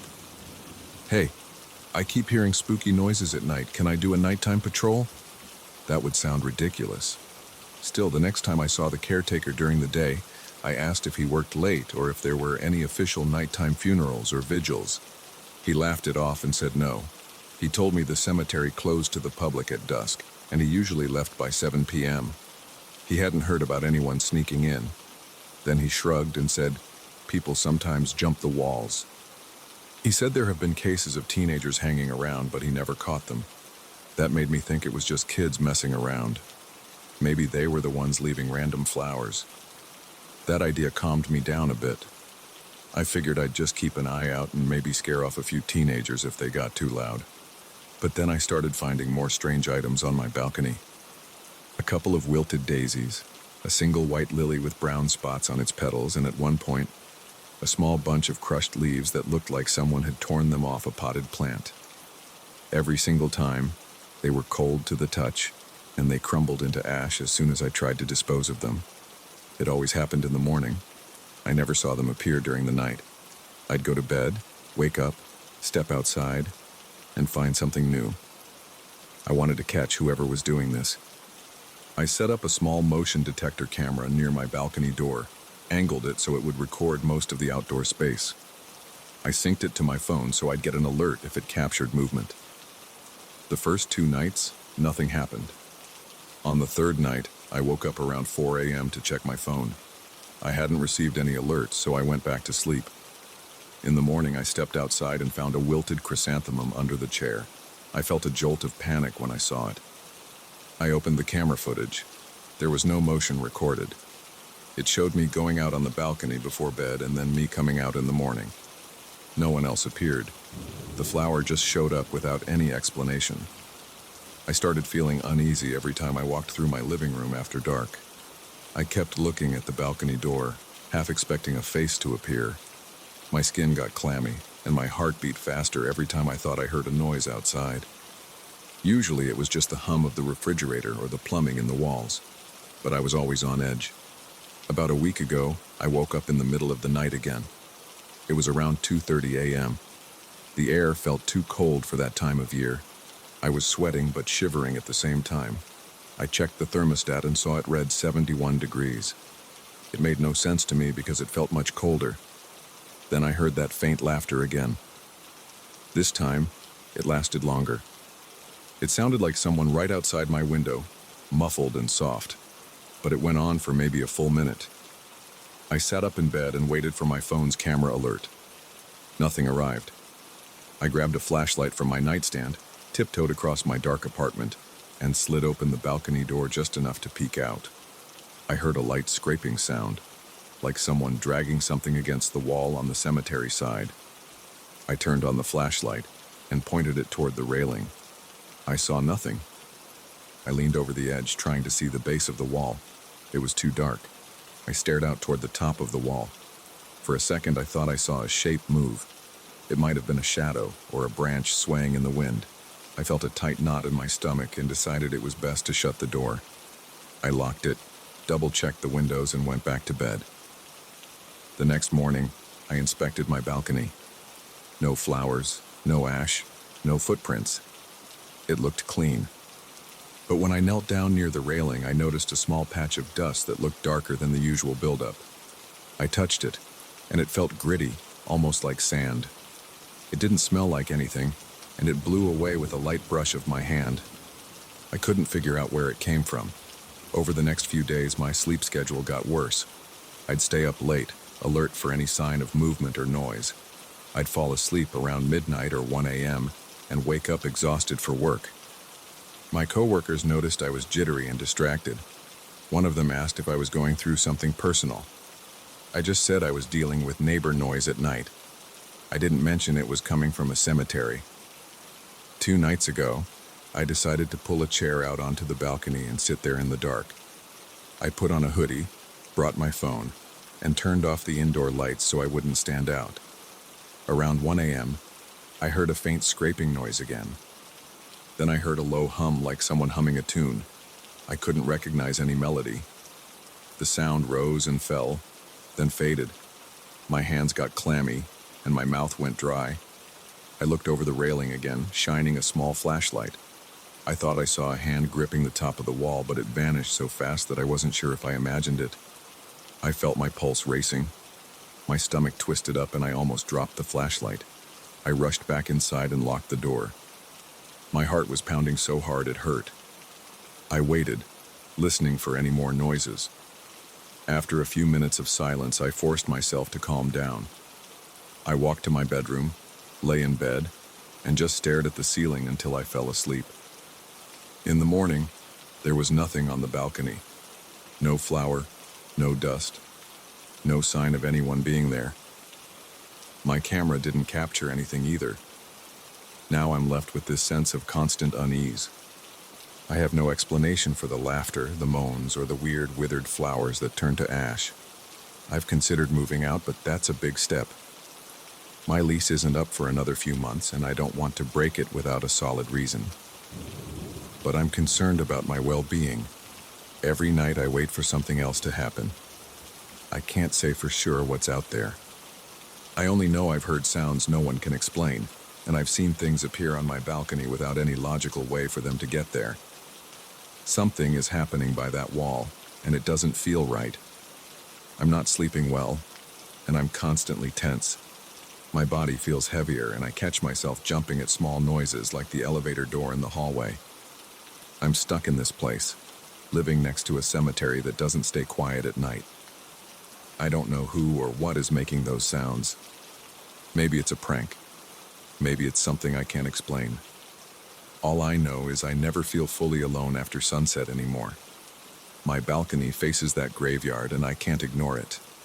Every time I close my eyes at night, I half expect to hear that raspy laughter again, or find another dead flower waiting for me in the morning. And every time I step outside, I feel the wall looming over me, hiding whatever is on the other side. I don't know if I'll ever get used to it. I just want to sleep through one night without waking up in a cold sweat, sure that someone is standing outside looking in. For now, I wait, listening to the silence, never sure how long it'll last before I hear something I can't explain.